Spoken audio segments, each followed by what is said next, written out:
Evening, call to order the Woodland Park Planning Commission for Thursday, April 13th at 6:30. Roll call, please.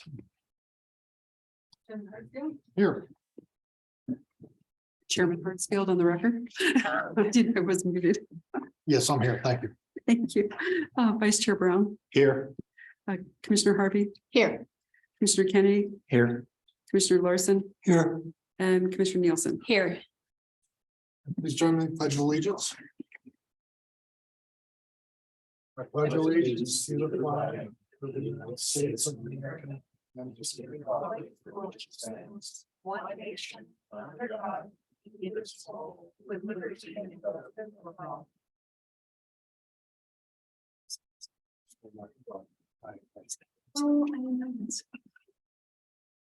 So we have the approval of the minutes from the March 23rd meeting.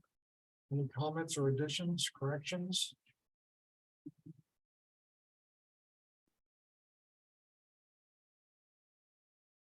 All in favor of approval? Aye. Aye. Any opposed? Abstain? Thank you, Mary. Takes us to public hearings. For this evening, we have one public hearing.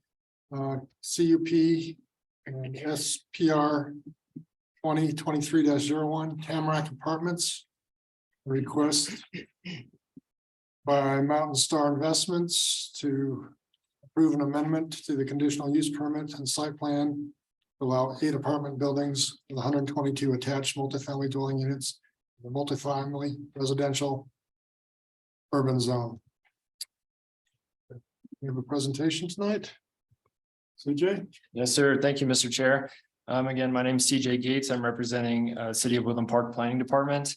As mentioned, this is a request to approve an amendment to a conditional use permit to allow for 8 apartment buildings with 122 attached multifamily dwellings. The subject property is a 7-acre parcel located at the end of Tamarack Parkway, as seen on the current slide. It's also known as Lot 6, Tamarack Tech Park, filing number 5. On the current slide, you'll see an aerial photo of the slide. For your reference, you will see what surrounds the property. To the north here, we have the golf course here in the city of Woodland Park. Specifically, this is the practice range directly north of the parcel. Northeast of the parcel, we have the reserve at Tamarack, filing 1 and Highway 67. To the west, we have the village at Tamarack, and directly to the south, we have Lot 7, which is currently vacant, and existing commercial and industrial businesses. The subject property, which is outlined in yellow on the slide, has been zoned multifamily residential urban since 2014. In 2021, Mountain Star Investments LLC applied for a conditional use permit and a site plan review for a multifamily residential development on lots 6 and 7. As you can see on the right-hand side of the slide, the proposal consisted of 55 townhomes and 3 apartment buildings with a total of 167 units and a gross density of 13.46 dwellings per acre. The CUP was approved in December of 2021 and is currently valid until December of 2023. The current slide is outlining the previously approved 2021 conditional use permit versus what is currently being proposed. As you'll see from the 2021 approved CUP, the applicant was approved for a total of 167 units on both lots 6 and 7, which consisted of 132 units on lot 6 and 35 units on lot 7. As mentioned, the current proposal is just encompassing lot 6 and includes 122 units. According to chapter 18.09.090, the City of Woodland Park Municipal Code, multifamily developments within a multifamily zones are subject to conditional use approval. The applicant is currently requesting an amendment to the conditional use permit for lot 6 to revise the type of dwelling unit and associated changes to the site plan. Instead of a combination of apartments and townhomes, the applicant is now asking for 8 apartment buildings that consist of 122 attached multifamily dwelling units. This current application does not encompass lot 7, as I previously mentioned. The current slide is the revised site plan, which is also attached within the application. I would like to note that with the conditional use permits, a preliminary site plan is required. The final site plan and associated construction documents will be submitted and reviewed administratively through a final site plan development permit process. The applicant is proposing to construct 2 different types of apartment buildings. Type A, which is outlined in red on the slide, consists of 72 dwelling units in 3 buildings and includes two different unit types. The 1-bedroom, 1-bathroom unit is 808 square feet in size, and the 2-bedroom, 2-bath unit is 1,078 square feet in size. Apartment building B, which is outlined in yellow on the slide, consists of 50 dwelling units in 5 buildings and also comes in 2 different unit types. The one bedroom, 1-bathroom is 428 square feet in size, while the 2-bedroom, 2-bath is 620 square feet in size. All units within type B buildings have either a walkout patio or a balcony. Each type B building has 10 units and is designed to appear as townhomes rather than apartment buildings from the exterior. Here on this slide is the elevations that the applicants have submitted. The top image here is the type A building elevation, which will have a total height of 30 feet. And the bottom image is the type B building, which will have a total height of 28 feet and 10 inches. As you'll hear later on in the presentation, staff is requesting to work with the applicant to modify the type A building facade to better harmonize with the Woodland Park aesthetic. Staff reviews municipal code section 18.87 when reviewing conditional use permits. The development must demonstrate a direct need to the area. The development must not endanger the public health. The development must not injure the surrounding property values, and the development shall be in harmony with the area. Items A through 4 on this current slide comply with municipal code. The proposal must conform with the objectives of city plans, and this complies. The proposed development must conform with city regulations, and this may comply. Attached within the staff report is the city red line comments of the application. City staff has called out issues with the applicant's site plan, including architectural design guidelines, snow storage issues, and location of the water main. The application may comply if the applicant complies with all city regulations and submits an updated site plan fixing all identified issues. The proposal must be built to accommodate off-site traffic generated. This also may comply as well. The applicant has submitted a traffic letter with an addendum within the application. The applicant may comply if the Colorado Department of Transportation reviews and approves the traffic letter and addendum, since the subject property is located adjacent to Highway 67.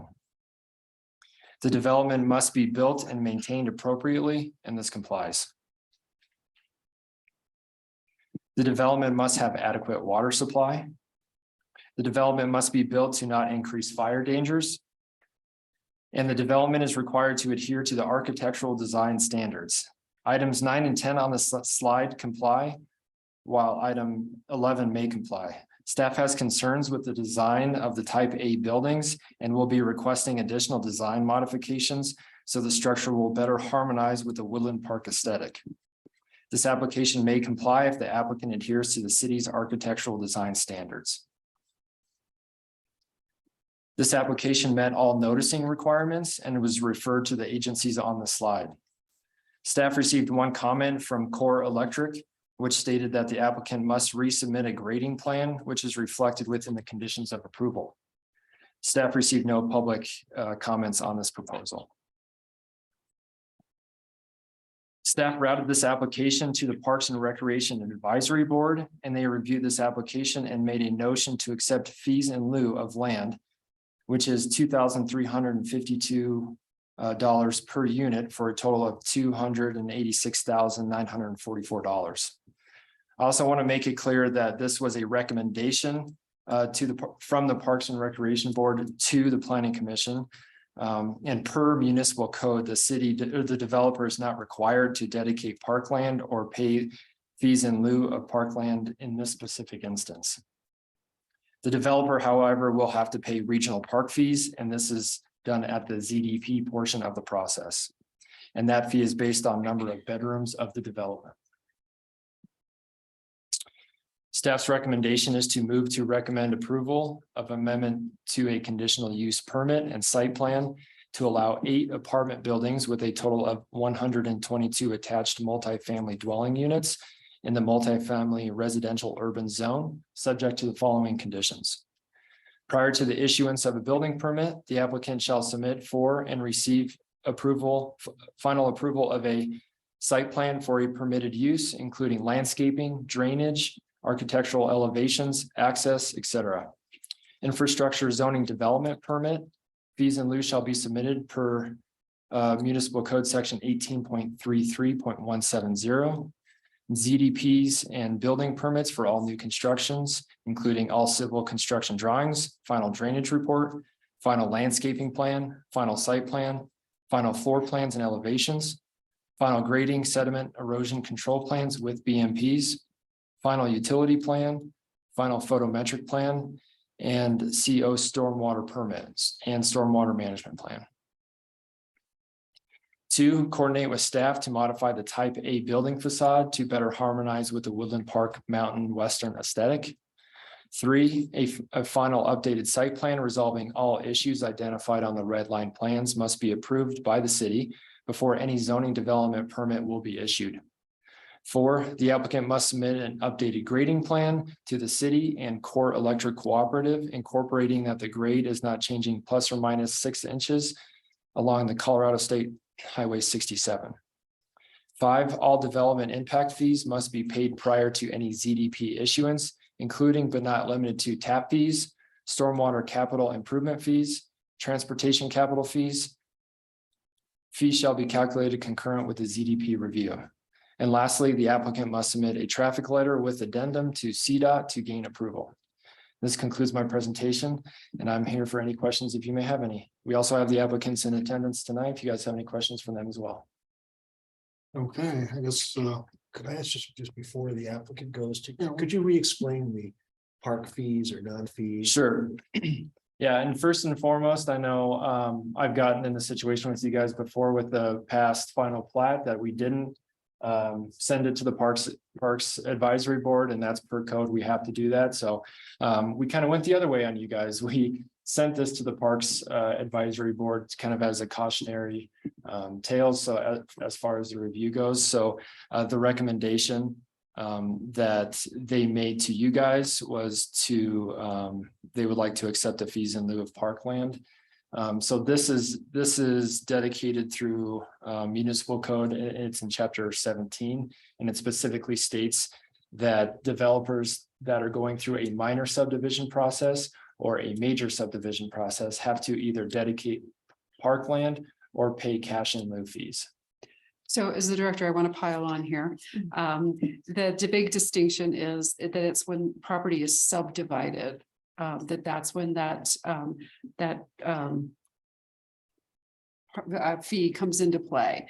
And when you looked at this previously, I think like a year and a half ago, at that time, the ownership model was different, that there were actually townhomes in there that would have been subdivided. And that would have counted as the subdivision that would have triggered that. With this particular proposal, the ownership model is all rental units. So a unified management company that manages all 8 proposed buildings. So it's a little bit, it doesn't qualify as a subdivision for that land dedication.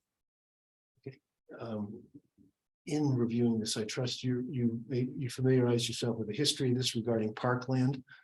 There was a fairly unusual arrangement that was proposed as accepted as part of the conditional use permit last time, and that was part of a two-lot provision, half of which still exists. Correct. And tonight you're only looking at lot 6. So I'm taking the position that condition still would apply to both lots. But at this point, they're asking you to change the conditional use permit associated with lot 6. So that potentially goes away. And then that land dedication, I believe, really was tied to the ownership structure that where that counts under the subdivision regulations. This is not a subdivision. This is a request for apartment buildings under a unified ownership. That provision you're talking about would still apply to lot 7 if they're coming in wanting to do either condo or townhome plots. And if they're wanting to deviate from what was previously approved, they would need to come back before you to amend that conditional use permit. For lot 7. So the largest distinction is the subdividing of land. So in this specific instance, there will be no subdivision required. Or request. So Or requested. there is no requirement for park dedication, either in funds or land. So the only dedication that we have is for the regional park development fees. And so that's paid during the ZDP process. And that's based on the number of bedrooms. So I have the fee sheet in front of me. So for 1 to 2 bedrooms, it's 352 per unit. 3 bedrooms is 564 per unit. And 4+ bedrooms are $776 per unit. So that's paid at the ZDP portion. So that's for regional park development fees. But as far as fees in lieu of parkland, there's no requirement for. It does sound rather anomalous if there a corner of this lot that were another structure put on, then you would then count 120 something units. But if they don't put one, if they don't subdivide it, then it's not counted at all. The way the provision in the code reads, and it's 17.36.020, park capital fees or dedication of land. Every major or minor subdivision which is platted for residential use shall pay a park capital fee in the amount established by city council per resolution for public parks, recreation areas, and open space. The city council, based upon advertisement from the Parks and Recreation Advisory Board and subsequent recommendation of the Planning Commission, they may, at their opinion, subject to policy established in this 17.36.050, require land dedication in the amount of 0.27 acres per residential dwelling unit. In a cluster development, this land dedication shall not count toward the minimum required open space. But it really specifies major or minor subdivision. So in the previous scenario, where it was going to be subdivided, similar fees would have been assessed. Correct. You know, as part of the townhome or condo plat. And what could you know what paragraph again that was? 17.36.020. Well, we can move on for the moment. And commissioners, if I may as well, our fee sheet, which we have posted on our public website here, specifically states the dedication for the dedication of land for parks, recreation areas, and open space or fees in lieu, and then park fees when paid at final plat. Above that, so per ordinance number 1632 series 1994. So I did pull that today. So specifically, like Karen mentions, it specifically states for every major or minor subdivision, which is platted for residential use, shall dedicate 2.51% of its net acreage for public parks, recreation areas, or open space. And then it goes on from there. So it specifically states that minor or major subdivision, which is not happening specifically in this application.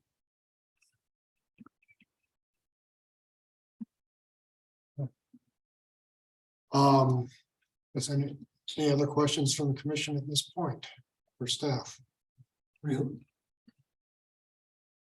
Related to that, the park board did review this yesterday, That's correct. and they made the recommendation to accept fees in lieu of parkland. That's correct. Okay. Yep.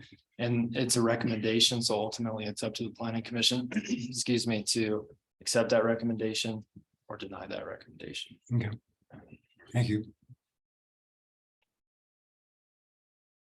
Well, we'll continue with the public hearing, just a procedural thing. We will go through and entertain presentation from the applicant, comments, response to the what staff has provided. We'll probably ask a few questions of you at that point. We'll then open it to public hearing, people from the public coming up and have comments regarding that. Anybody online will have the opportunity. We'll then close public comment, give the applicant opportunity to rebuttal any comments that were made in the public hearing portion. May have some questions from commission, and then we'll debate, close the public hearing and have debate, discussion, and hopefully making a motion and move forward.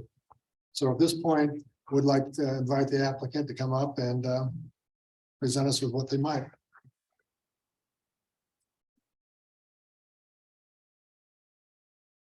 I will just get started. They don't give me too much time to talk. So my name's Kurt Sukup. I'm the owner and developer of this project. My company has only principals. So the GC of this project will be a principal of the business. Creighton is the COO of our business, and he is a principal as well. So we're all actively involved, and actively paychecks depend on success of this project. I'd like to start though with thanking the staff for providing us with a lot of great opinions and comments on this process. They helped us through, and I really appreciate it. And I appreciate all your time. My company started about 20 years ago. We built 500 homes in the Caribbean.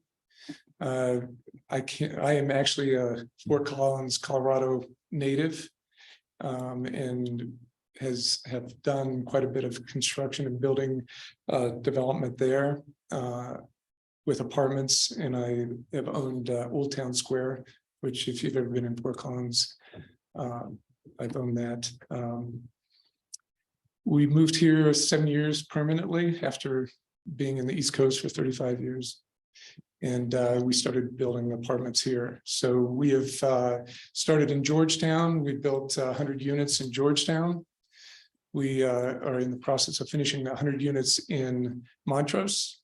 And this year, we are just in the process of starting another 50 units in phase 2 for Georgetown, and certainly hoping to do 122 units in Woodland Park. We like to own the companies, we like to own and manage the properties, and we look forward to staying here for quite a period of time.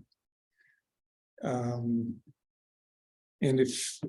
I think I'll let Creighton just explain sort of what we currently have.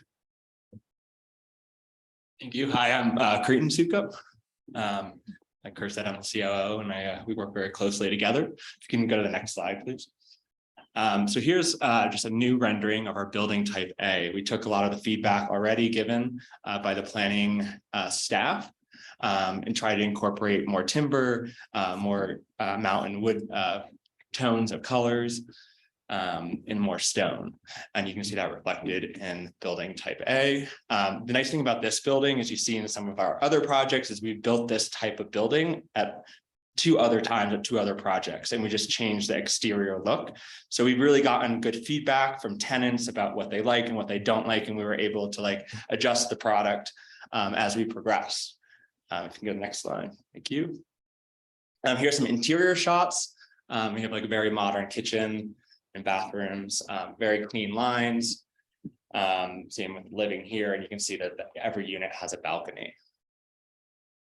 Also in these units, we have storage closets. We know that gear and things are very important living up in these mountain towns. So that's a nice feature that we have as well. Next slide.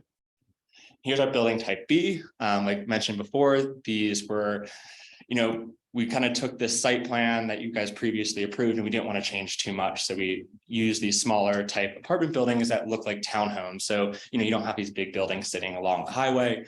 It makes it feel more like a community. And there's kind of 2 color schemes between those buildings as well. It has some variation. We'll go to the next slide. Here's just some images of the interior. We spend a lot of time focused on storage space because they're smaller spaces. It's still kind of a similar kitchen, bathroom, and designs. And then you can go to the next slide. I'd like to bring up Mike Bramlett, who is our engineer. And if you guys have any questions about the site plan specifically, he will answer. Hi, I'm Mike Bramlett with JR Engineering in Colorado Springs, and I live at 831 Majestic Parkway in Woodland Park. And I really have the boring stuff like grading and drainage and utilities. And from what we saw with the comments that we got back, I think we can address all the comments that the staff had with regard to the details of construction. And we're looking forward to getting into construction drawings, actually. Each building has its own water, sewer, and fire service. The storm sewer system collects water from both this lot 6, and some of lot 7, which is consistent with what was previously shown in the plan from 21. And takes that water to a detention pond in the north corner of the site, which then discharges into the Villages at Tamarack development. I wanted to call it something. I'm not sure. Villages at Tamarack, the smaller home development just to the west, which west is down on this drawing. That system was designed to accommodate this drainage, and I think we have a site that's going to work. We got to work through a few details with staff for the engineering, and I'd be happy to answer any questions you got. Commissioners, any questions for the applicant? Carol? The requirement from core for grading, Mhm. could you address that? I'm not even certain what core was asking for. What cores, their comment is related to is between this site and 67, the right-of-way line at Highway 67, Core has an existing electric conduit along that line, and they want to make sure that we do not impact it with our grading. And they gave us 6 inches plus or minus to add to. We had shown a trail and a ditch to the lot side, and we'll just have to work through that detail. But we're now aware of that requirement. We weren't when we laid it out a year or so ago.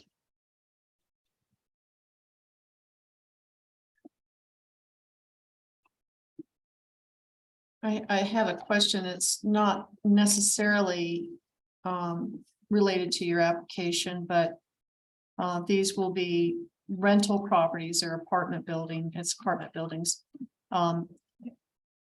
Is there going to be a management office on site? And then secondly, will there be prohibitions on subletting or on short-term rentals? It's a great question, and I'm going to ask the applicant to answer.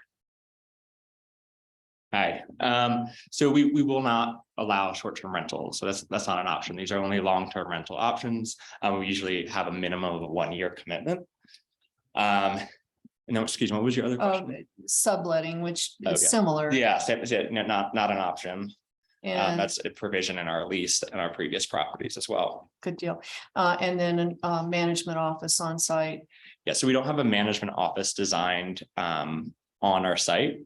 But in the past, we've done either out of one of the units, like a model unit. We usually have a hybrid office out of that, or we'll do, a space in town or something like that. We try to minimize common spaces in our projects in terms of like gyms and pools, because it increases rent for our tenants. And we're really trying to build a quality product at an affordable rental price. And we find that when we're adding a lot of common amenities that we feel that aren't used very frequently, it adds to that. I have a question of the applicant too as well. Do you agree with the conditions as proposed by staff, Yes, we do agree. including the additional ones that were added this evening? Yes, we Okay. agree. Thank you. I have a question of staff. Are you satisfied with the revisioning of the type A apartment architecture? I was focused on something else, so I did not see the slide. My apologies. And we'll continue to go back and forth with staff, on that design. By no means or seeking a final approval on that design tonight. We just wanted to show the effort that, we're trying to comply with your recommendations. Yeah, that's Karen, that's the new version. Okay. Just out of nosiness, can I ask why the change? I'm just nosy. It has no bearing. I'm just being nosy. A change of, Why you decided to opt to change the cup so you could have different plans put in place? oh, yes, well, we don't build a for sale product as Okay. a business. Yeah, we're in the business and multifamily. Okay, Yeah. just curious. Yeah, no problem. And are you involved with lot 7? We are not, no. And any comments on the park fees that were proposed by the park commission? We're just seeing that for the first time tonight as well. So, we'll continue to work with your recommendation and staff's recommendation to come to an agreement on how we want to proceed with that. We understand the fees. We have no problem with fees whatsoever. Any other quick questions this time for the applicant? I'm just curious if anybody knows what the minimum requirement is for parking for apartments. It's 1.7 spaces is provided per unit. Most of them are 1-bedroom units. Is there some 2 bedrooms in the A? Yeah. Yes. So still 1.7 parking spaces. So every apartment's rented to a married couple and they each have a car. There's not enough parking in the lot to accommodate that. So to answer that question, there's 211 parking spaces on the site for 122 units that is The code both what's provided and what the code was. Yeah. Okay, that's fine.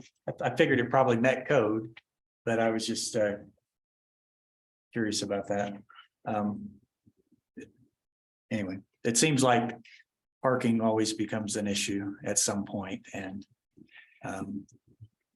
obviously it's appropriate use of the land. You made the code, so that'll be a debate. Everybody will have that. Well, you've just stated the number of parking spaces that you will have.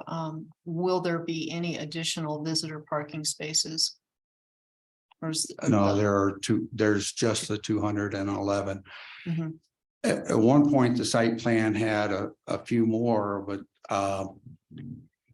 and we are happy to work with staff on trying to address that question.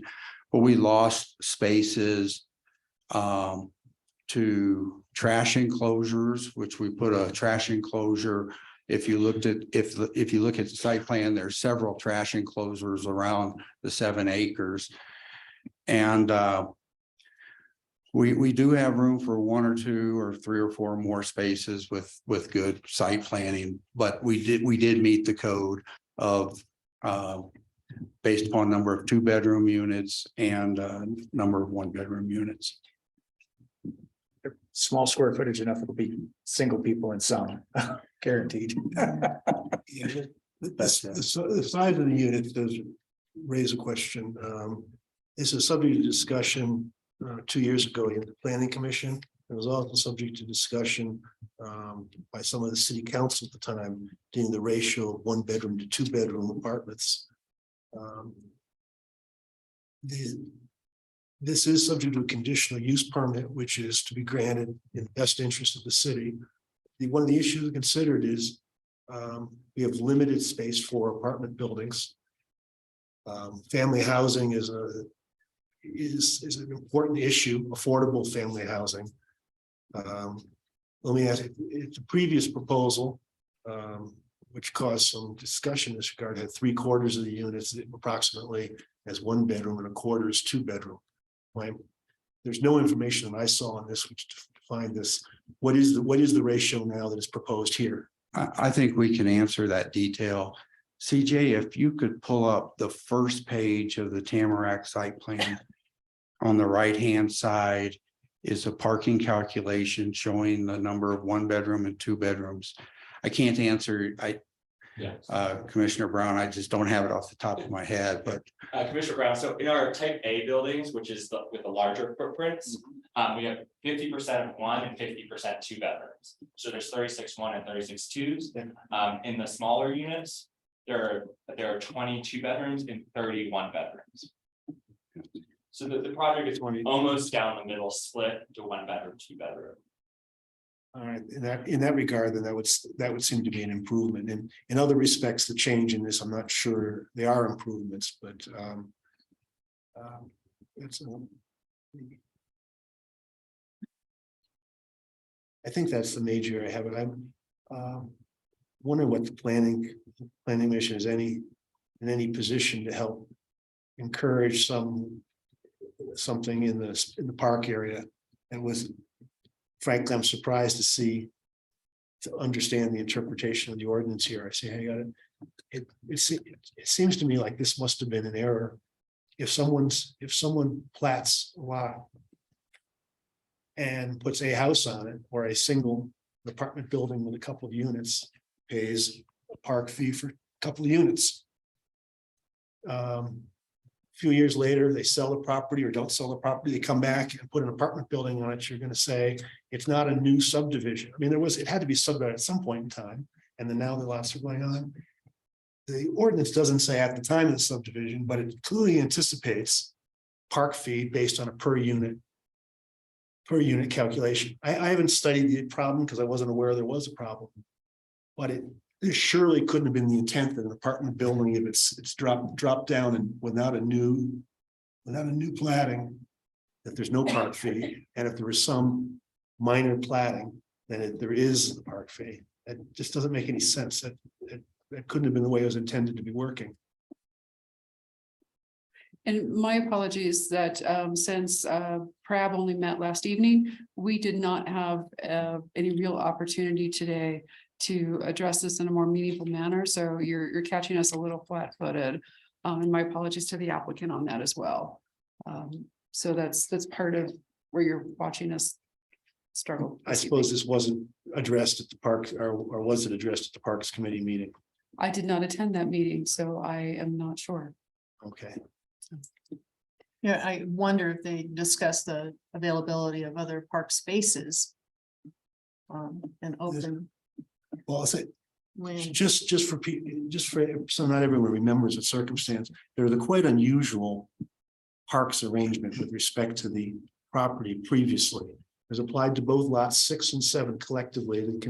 And this is a little odd. There is a conditional use permit for both lots, and now we're trying to modify it for A. But for 6, now 7 has got one that was part of a package deal. And now part of the package has changed, so it is an unusual situation.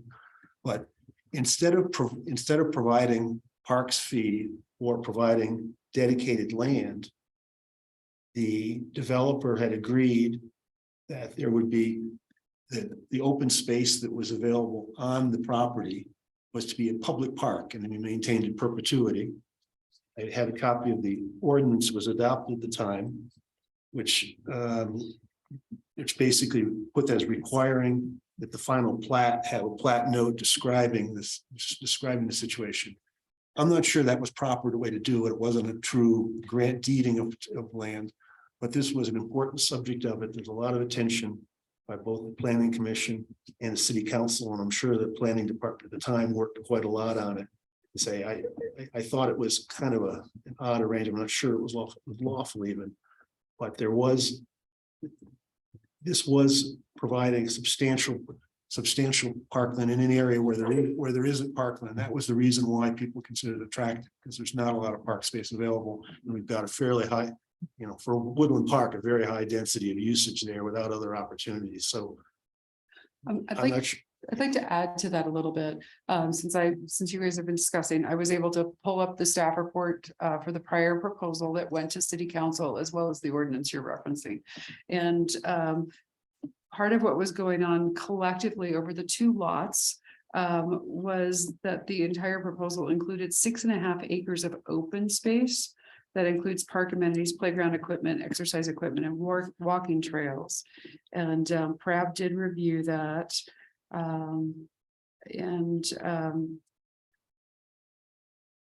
They were comfortable with that particular proposal. And then, yes, it is under the ordinance, where there was also that statement. And it says that all future final plats and townhome plats shall include a statement to allow the general public access and use of the development's parks, open space trails, and recreational amenities. Yeah, the amount of the amenities provided on, as I recall, on this portion of the property, lot 7. Was somewhat lesser as far as the amount of space than it was provided on lot 6.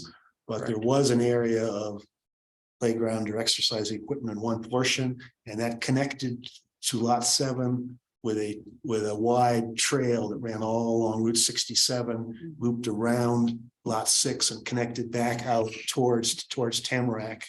I think it was 2/3 of a mile to actually ultimately totaling the trail. Which that by itself is a nice amenity for the buildings. I'm not sure, I was looking, I'm working off a computer, which is only so side. I couldn't see indication that trail still remained in this property. Yeah, so the trail absolutely is gonna be remain in the project. We have a preliminary landscape plan that we did submit. But obviously it's one of our conditions, the final plan. In that plan, it describes the trail going around all of lot 6 and connecting it to lot 7, as well as a playground space, picnic tables, benches, and things like that as you run around the trail. I'm saying that's what you're planning. That what was there formerly, or that's what's included now? Formerly, there was also outdoor exercise equipment, like scattered a few machines of like an outdoor bench press. We removed the workout equipment. And as you may recall, the park itself or the formal area was about halfway between the edge of lot 6, 7 and the southern edge of lot 7 on the knoll. The knoll area was the biggest area, but the trail went all around And the trail kind of lived to one area of playground equipment or exercise in lot 7. I can also remember talking about the retaining retention pond as being an open space amenity as well. Wondered about that, because that's a pretty large chunk of the lot. I'm not sure how much of this we're in a position readily to address here. I would like to think that the developer working with the staff could come up with something more explicit than there is. The Parks Board made a recommendation and the developer heard what they said. I think we could come up with something more specific prior to the city council doing it. I don't know, I suppose we could put it in a recommendation ourselves. The standard here for approval is that the project be in the best interest of the city. And this is a whole heck of a lot of people. Probably a couple hundred people or more. Currently living here in an area with no parks nearby. And no contribution to the city to help support parks in an area where there really need to be some. Well, there is a requirement in lieu of, but what that's applied to is. Well, that subject. doesn't apply here, does not apply here. It seems to me that the ordinance couldn't have been drafted with the intent that it not apply here. This is just, maybe. In this document set that was provided, there's this section where the comments from the city staff are recorded on documents that I believe they submitted. And so I'm reading from, it looks like page 67. Where it discusses that the project is going to have a 30-foot open space and fence buffer proposed from the state highway. Close to the residence setback is 35 feet. Then it later says a private park and open space are provided throughout the project with a 6-foot wide crusher fine trail that will be maintained by the proper management company. There's some references to the specifics in this document, I assume that that's part of the review process and Oh, yeah, I don't that is that binding? that's what it's part of the plan, but again, what we're doing tonight is talking about the change of the buildings. I don't know, do we need to review these? When's the site plan get reviewed? And is that part of our review? In the future? Yeah, I can answer that, Commissioner Kennedy. So the final site plan review with associated documents like the final landscape plan, final drainage, final traffic, that's done administratively after the final approval of the conditional use Okay. permit. Yeah, so we'll take those plans and compare it to our codes and ensure those plans meet our codes before we issue those zoning development permits. I would feel more comfortable if in the conditions that the staff has recommended for approval, that in the final site plan, that condition include reference to the trail and park area that the applicants mentioned that they will put in. I think the only hiccup is if in that original ordinance is that going to be made available to the public? It's one thing to say on this particular lot, for these residents, we will have a small park area and a trail. That's great. But the original ordinance, I guess, according to Commissioner Brown, is that it'd be open to the public. Yeah, you can read, got a copy here. I was involved in the original lot 6-7. But I didn't attend the public hearing. But as I recall, the park option was in lieu of paying any fees, which was that applicant's desire not to have to pay fees and provide a park.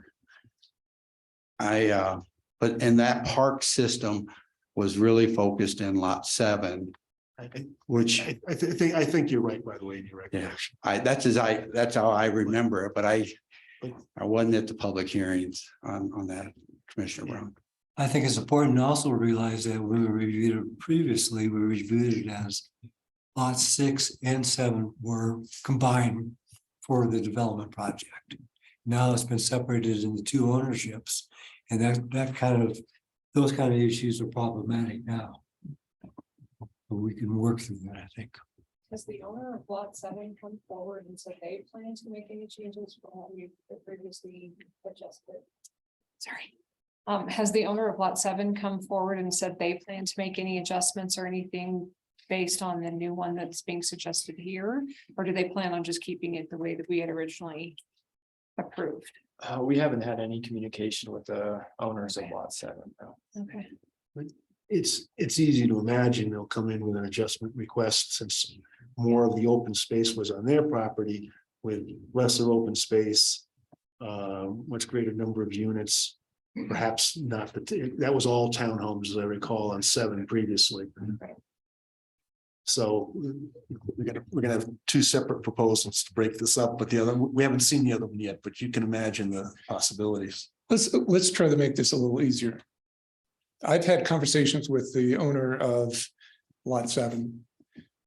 In lieu of the paying the park fees, I will own lot 7 and we will create a park there. Only open space park. An open public space. Whatever they had originally designed that was approved will be done exactly the same way. So we can make that a condition of this conditional use. Correct. You're the owner right now. Are you, 6. do you recall the provision that was in the condition that was attached to lot 6 and before? I have a copy of it. Would you like to take a look at it, make sure? We promise something. Okay, this is the property as approved conditional use permit, subject to the following conditions. So you take a look, read 1A and B. And don't get too generous yet.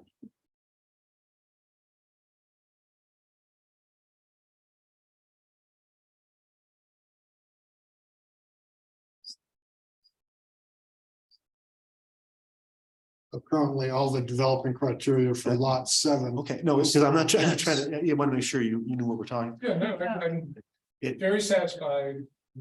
I will purchase 7. We'll have it exactly how it was before. 6 and 7 will be together. I will not commit anything about what kind of construction is going on there. I will not do townhomes, I can tell you that. If it was going to be anything, it'd be another 2 apartment buildings along the edge. But the same kind of Sir. design. I'm sorry.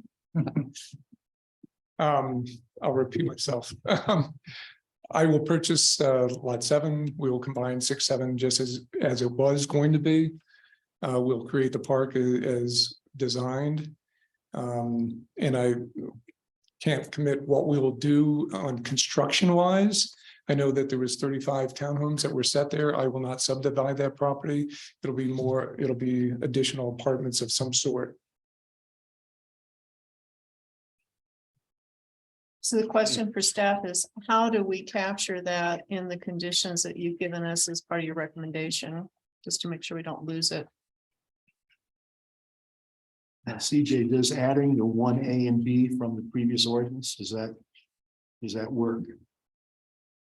No, part of where, Which the developer just looked at. And you know, part of where I'm struggling is very, very generous offer, very, I think helpful to making a very quality product here in Woodland Park.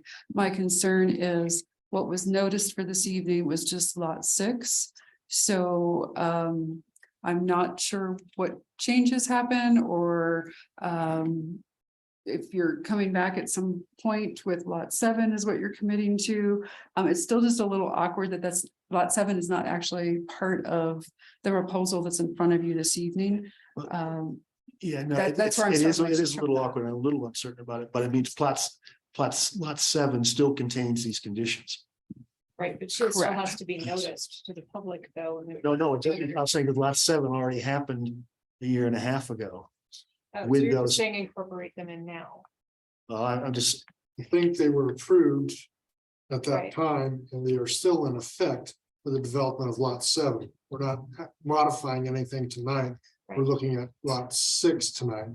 So any conditions that previously exist that affects lot 7 are still in place and don't require us to make any comment or judgment. And so if the applicant moves forward and does purchase lot 7, if we doesn't come back and ask for modifications, those requirements are still in place. And so he's made a verbal offer to do that, and I think we support that, but I don't think it affects our decision making tonight. Well, and agree with that. Right. the actual purchase of the land has not occurred. The money is sitting in escrow until the approvals have been taken place. So I think You the can't commit to- staff would have to make sure that I own the property anyway, so it's not And I don't think that's, part of it's this. good understanding what's gonna happen in the future, and we like to see that happen, but it doesn't affect our decision tonight, which is just lot 6. I'd like to see the minutes, clearly state the intent of the applicant right now. Just state it, it's intent. In the minutes, but not Right. as an additional condition. Okay. That's correct. Any other questions for the applicant at this point? Why don't you like townhouses? You know.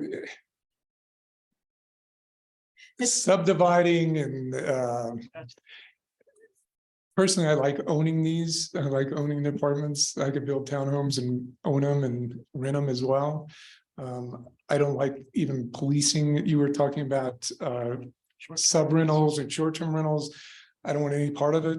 I don't want to know about it. I don't want to think about it. So if I own them all, I can have my rules and regulations and it can't change.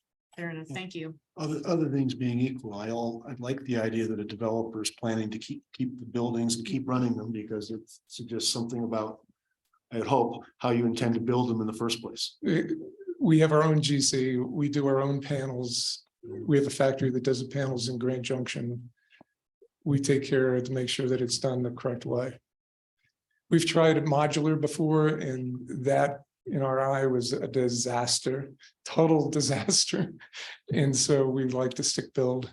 We can easily build the panels and we can do a quick build. I think these 50 units, the first 50 units, we're fully funded. And I would assume that, 12, 14 months from now, or as soon as we get the approval, first 50 will be completed. Great, thank you. And they look beautiful, so thank you for the. Oh, adjustments. thank you. And like we said, we will adjust, we'll modify, we'll work with the town. We're not here to force our views or our designs onto the Woodland Park.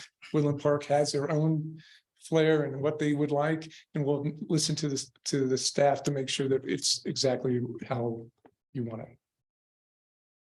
Thank you. This point, we'll go to the public hearing. Anybody in the audience wishing to come forward? We have a list, David.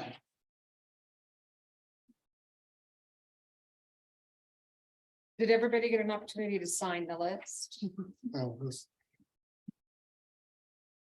I have Todd Weissman. Yes, Okay. thank you. First of all, I'm encouraged by everything I'm already hearing from you all and the thoughtfulness by the Planning Commission. My name's Todd Wiseman. I live at 338 Highview Circle in Woodland Park. And I have, I think, some of the same concerns that you guys have already been expressing. First of all, as it's been noted plenty here already, originally we were talking about two different lots, 6 and 7. And it was 100 and I believe 67 units over 14 acres, approximately, both of those lots. And as it's being discussed tonight, I believe it's going to look like an up or down vote. We're talking about 100 and is it 122? 122 on 7 acres. So by my math, the former proposal, which underwent a lot of community input, as you guys have noted, was around 11.5 units per acre. And this proposal, at least without, a down vote and adjusting this to include lot 7, is 17.5 units per acre. So that's 52% greater density within the lot 6 as opposed to what was before the combined lot 6 and 7. That to me is a substantial change in the character of what's going to happen here. 50% more density. If we're just talking about lot 6 with the 122 units. As I think many of you might know, people have been here a while, this area of town has undergone substantial revision and zoning. Originally, it was designed for like light industrial, which sounds kind of scary. But like the Christian school there, that was originally under the old zoning, like basically like a warehouse before it got converted into the school. And we've gone from this idea of the end of a cul-de-sac from something that was light industrial warehouse type stuff to what I can imagine this project and the one just to the west of it. I think we're talking about many hundreds of people living at the end of this cul-de-sac. 400, 500, 600 people, if you were to bring more apartments into lot 7, would be living at the end of a cul-de-sac. And I think that that raises concerns for me, should for you, I think. But it makes it all the more important that there be a cohesive idea around open space. You're talking about hundreds of people living in a space before this latest proposal with basically no access to amenities, at least connecting to it. I think that's a little less than ideal. And then this is, I understand that the Parks Board has suggested fees in lieu. I don't exactly understand whether they have the legality, the right to do that. But it seems to me that, at least my understanding is that they often request fees in lieu And it sounds to me like this is something that's a recommendation, but not something you have to accept. Again, if we're going to have 500 people living at the end of a cul-de-sac without any better access to other amenities in this town, I don't think that that recommendation makes sense to me. And I think that you guys should consider the importance of open space and trails and pavilions. This was the plan. CJ could probably put it on the screen. He sent it to me earlier today. This was the plan from 2021, and it included 5 pavilions. It included a playground. It included hiking trails, as have been discussed. And the proposal is, I think, stands before you tonight, is 8 buildings and parking lots, you know. And I just think that without modification to that, with the applicant, he sounds like he might be amenable to that. You know, the density should be broadened out, at least.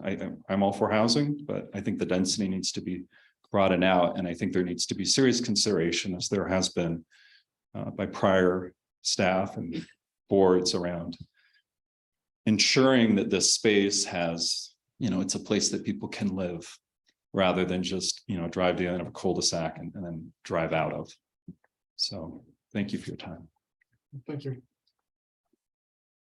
And with Cindy Weiss.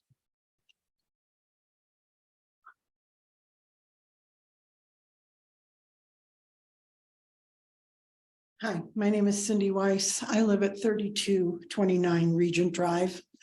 I am 6 houses away from this development.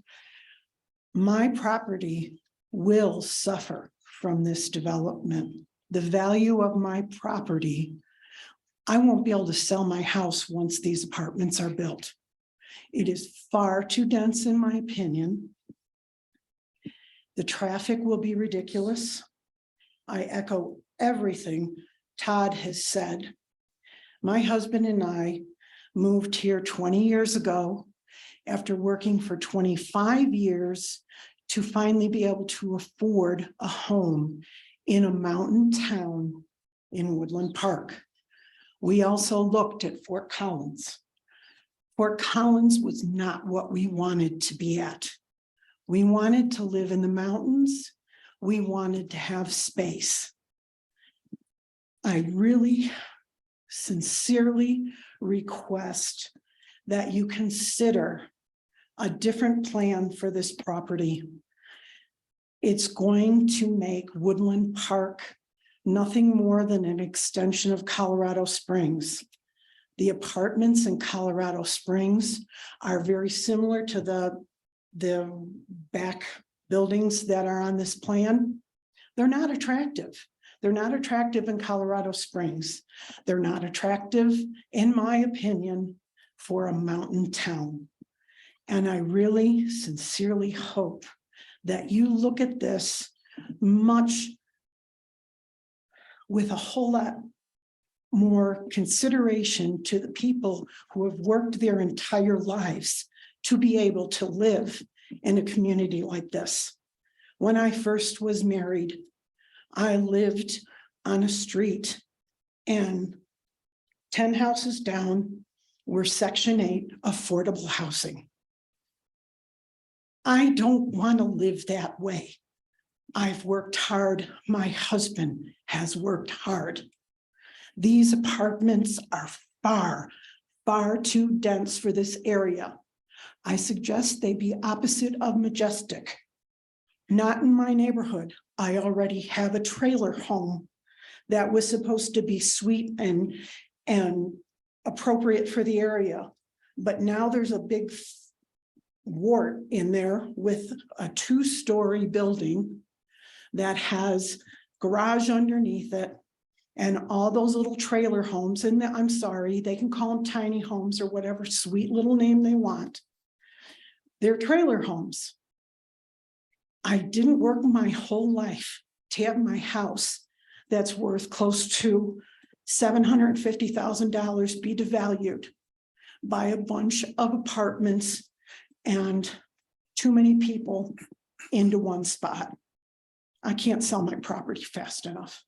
I'm very disappointed that Woodland Park has chosen to make this town another Colorado Springs, Denver, Fort Collins. When you go up north of Denver, it's one big city all the way up to Cheyenne, Wyoming. That's a travesty for this state. And it's especially a travesty to the people that live here and moved here to be in a mountain community. Thank you very much for listening Thanks, to Ms. me. Weiss. Anybody else in the audience wishing to speak on this issue? Come forward and give us your name. Address.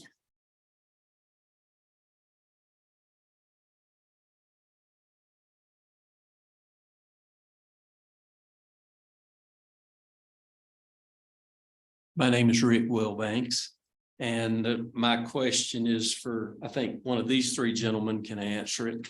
Looking at the site plan here on the northern end, I see that it looks like there's a 25-foot landscape and fence buffer. But as you take it south, it looks like some of the things are infringing on it, parking lot and dumpster. Can you elaborate on that and as to what a landscaping fence and buffer would look like? Give the applicant opportunity to respond here in a moment or two. Anybody else in the audience? Can I speak just one more time? Briefly. I talked to CJ today about the sort of the process here, and he intimated to you as well that the conditions is, you know, you guys are given an up and a down. The conditions would, you know, then kick forward to city council, and at the end of the day, things like the landscape layout, like this gentleman was suggesting, it's done through a ZDP, which is just an administrative process that's done by city staff. And I think that that's good that they're looking at it. But the point that I would like to make, and which I think is very important for you all to understand, is that this is our time to speak about it in a public way, to get public input. Once it goes to staff for a ZDP, we're done, right? So I think that I feel like things are out of order here, particularly with the idea that we'd be including lot 7 now. How many apartment buildings would be on that? What would the open space look like? If we're just leaving it to staff discretion, I feel like we're disempowering the citizens from having a part of that process. I would have rather seen a full comprehensive plan, like a final idea about it, so that I can comment. And then we can all look at that now, rather than just having, you know, a preliminary plan now with staff deciding on their own what they're going to do at their building. So thank you.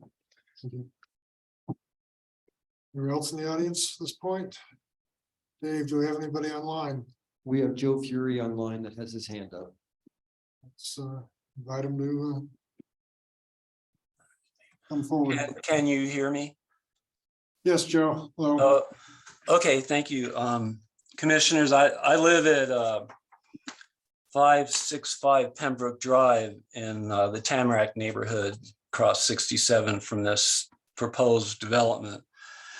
And, you know, back in 2014, like Mr. Todd Wiseman was saying, this property was zoned light industrial or light commercial, along those lines. And to the protest of a number of us residents, the planning commission then went ahead and changed the zoning.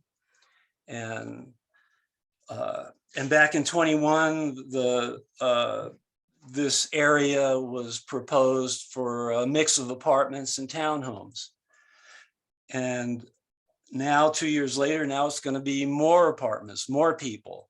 It's going to be a high density island of apartment buildings right next to half-acre homes, which, like the lady said, one or two speakers ago, people worked all their lives to get.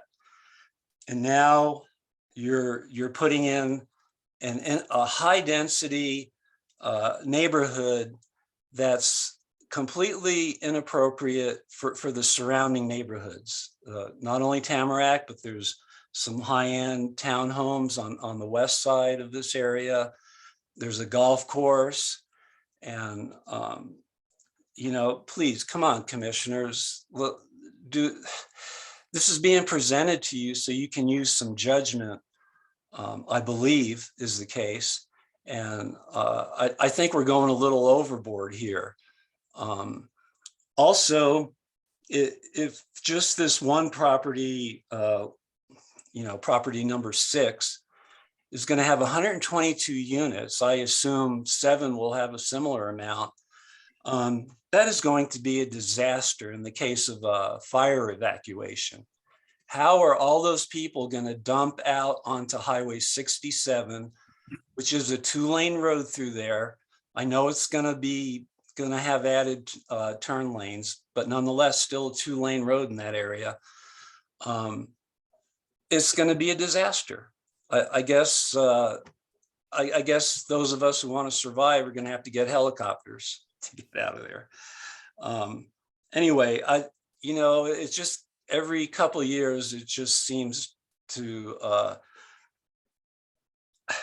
it seems like there's no real zoning in Woodland Park. If the developer wants to do something different, he just puts in his request, and most of the time his request gets approved. Now, somebody needs to stick up for the residents and taxpayers who are already here. I understand, that Woodland Park is going to continue to grow, but I think this is going way overboard. So I appreciate your consideration of my comments. Thank you. Thank you, Mr. Furry. Anyone else, David? We have Jen Johnson on the line. Mr. Johnson? Can you hear me? Yes. Please go ahead. Okay, perfect. Hey, I had put a question in the chat. I was wondering why or how by code you can allow that many residents in that high of density with only one way in and out. Tamarack's a pretty narrow road. And I think too, back to the question about parking, I don't live down there, but I work for Black Hills Energy, and we just built a new operations center there at the end of that cul-de-sac. And I've seen a lot of apartments and development go up where I am in South Dakota, and inevitably the number of residents that live in those apartments, there's never sufficient parking space. And what we're seeing is people are parking in the grass. So looking at the site plan that was submitted, it doesn't look like there's even going to be that option. So people will ultimately have to park somewhere on the highway or on Tamarack. And I would have concerns with one way in and out for the point that Joe just brought up about fire ingress, egress, but then also how do we get out if everybody's blocking the road and there's only a 1 lane coming down Tamarack? Because we won't have provisions to add parking later if we don't think about it now. All right. Thank you, Ms. Johnson.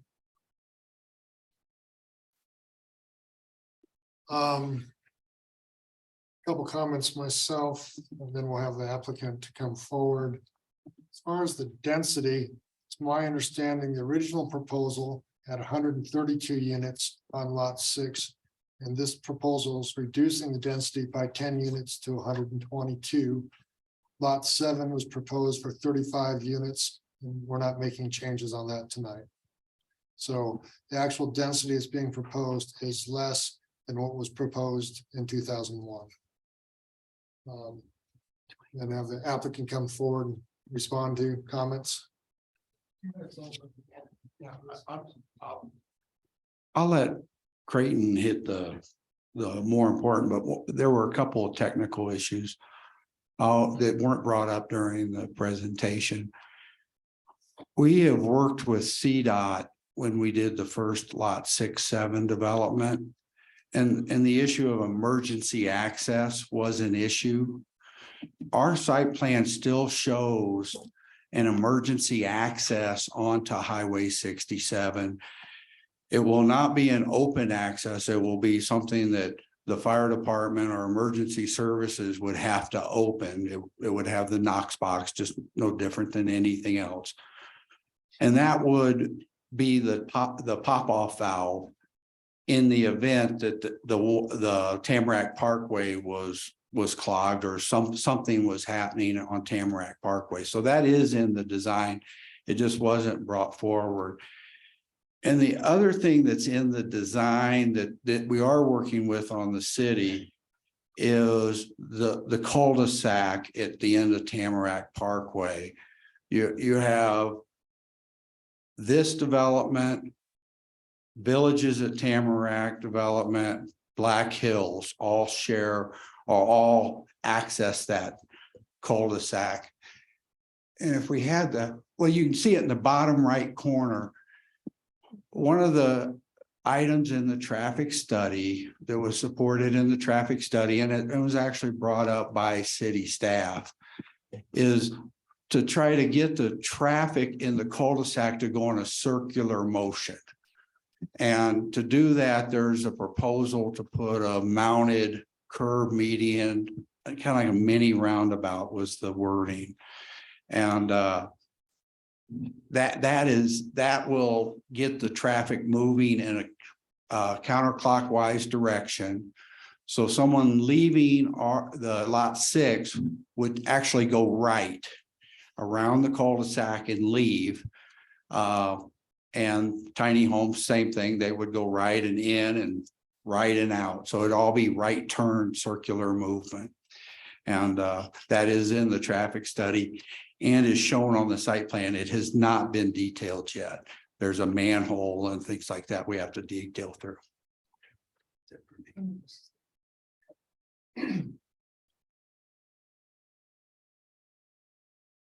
I'll let Creighton talk in a minute, but one of your concerns, Georgetown, we bought, it's 14 acres. We created townhomes. We built, that was the one place I did build townhomes. There was townhomes there, which we sold for around $375,000. We then put 72 apartment units. There's a hotel and a brew pub. And those townhomes now didn't go down in value. They, in fact, they're trading at $575,000 now in less than 2 years. Having some density provides businesses in the area, churches in the area to get support.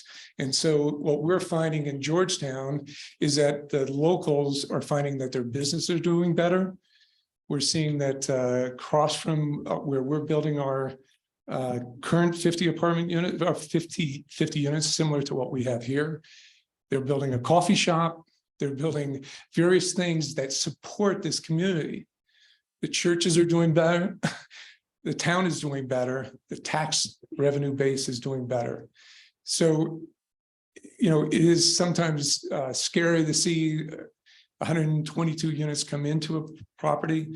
We just said that we would add additional parkland so that it opens up the space and provides, if there's needed more parking, we'll deal with staff. We'll utilize some of 7 to provide more parking so that that is taken care of. But it actually supported the community, supported the land values, and is still doing considerably well. And people would purchase buy these townhomes. If we wanted to build more townhomes, they would buy them in a second for the higher price. Yeah, I think most of the comments were covered. I just wanted to touch on density, which you did as well. And I want to also add in about traffic that, you know, we did have a traffic consultant do a report and addendum to what was done previously. And with the new density, there's actually a reduction of traffic going down Tamarack Boulevard. I think I would like to thank the Planning Commission for hearing us out and the public for your comments. And we look forward for hearing more. Thank you. Can I ask another question? Public comments closed, I'm sorry. So, commissioners, any questions, discussion? Questions for staff? In reaction to some of the comments made, I am sympathetic to the density questions were raised. If I had been here whenever I think it was 2014, the previous rezoning was done on this property, I might have wondered if this should be multifamily suburban or multifamily urban. The city made that decision. The zoning allows up to 20 units per acre, which would seem to be really pushing it. They're nowhere close in what's proposed here in this particular ordinance. So, and as suggested, this is going down marginally from the proposal as it was in 2021. So, while I'm not sure that this part of town should be highly dense, I think in the circumstances, it's reasonable for the developer to be at this level of density to be used, and it was similar, and as previously was approved, in fact, in 2021. One other item, CJ, as I recall, you mentioned in your presentation that one of the things the developer will have to provide is approval from CDOT on their traffic letter. Correct. Was that among the conditions that you recommended added to the recommendation from the staff as to was that in there? Did I miss it? Yes, The it last was in one. there. I can pull that up again here. 1 second, Commissioner. There's a reference to Highway 67 with no more than plus or minus 6 inches for grading along there for core. Yep, so. But I didn't see the traffic letter in there. I thought that might need to So- get added. Yeah, so that's the last condition of approval, Commissioner Brown. That's the 6th Okay, condition. The applicant- okay, I got it now. Thank you. Just one clarification on this parks fee issue. So the parks are asking that we take fees in lieu of land. Are we in a position to ask for that or require that? Since it's not a subdivision, there's a lot of discussion about whether this was a subdivision or not. And as it's not a subdivision, it's not a strict requirement. Is that something we can request, place as a condition? I'm not sure. Nina's online. I don't know if she can provide some guidance on that or not. Yeah, I apologize that I, This is a conditional use permit, so it's can't put conditions. judgmental, and there's conditions would be necessary too. It's apparent that it seemed apparent to me the developer was happier to go along with something similar to what we had before with providing open space, which is something on his property with access to the public. That sounds like something we can't require either. But that seems to be where he preferred to go. And if neither are mandatory, it does provide some space around, for use by people in that neighborhood and in the adjacent parcel as well. You're referring to the previous condition that the public areas would be open to public use. And I believe that's what the developer indicated. He was comfortable, apparently more comfortable than paying the fees in lieu. Is Nina prepared to? Yes, respond? sorry, I see myself, but I don't know if you guys see me. Oh, there I am. Yeah, you only can technically require anything that's in the code or in a fee schedule implemented by or allowed by the code. We can't require something that we think should have been in the code. Obviously, if the developer wants to voluntarily agree, he could do that, but we can't impose something that's not required in the code as it relates to fees. Nina, are you saying we can't add conditions as part of the conditional use permit? Regarding paying fees that have not been established. Is that what you're asking? Well, or yes. Yeah, you can't just arbitrarily, they've got to be in the code Okay. unless voluntarily agreed to.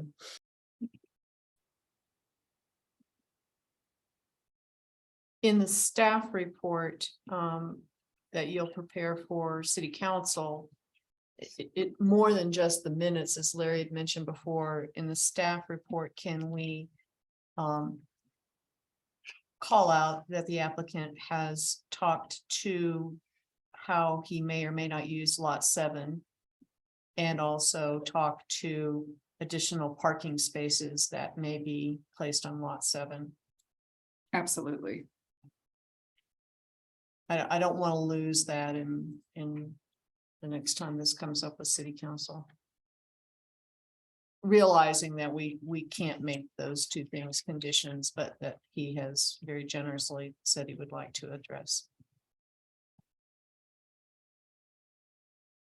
I'm going to throw out another option that the Sukups may hate, and it's just an idea. No, actually, no. Since you've indicated an interest in looking at both lots, and I know time is of the essence, as with most developers. One option would be to withdraw this application and look at both lots holistically, and then come back with a proposal that fits your product and both parcels. That's an option. Because right now, what was noticed was really just lot 6. And even though you're making offers on lot 7, that's not part of what was noticed to the general public.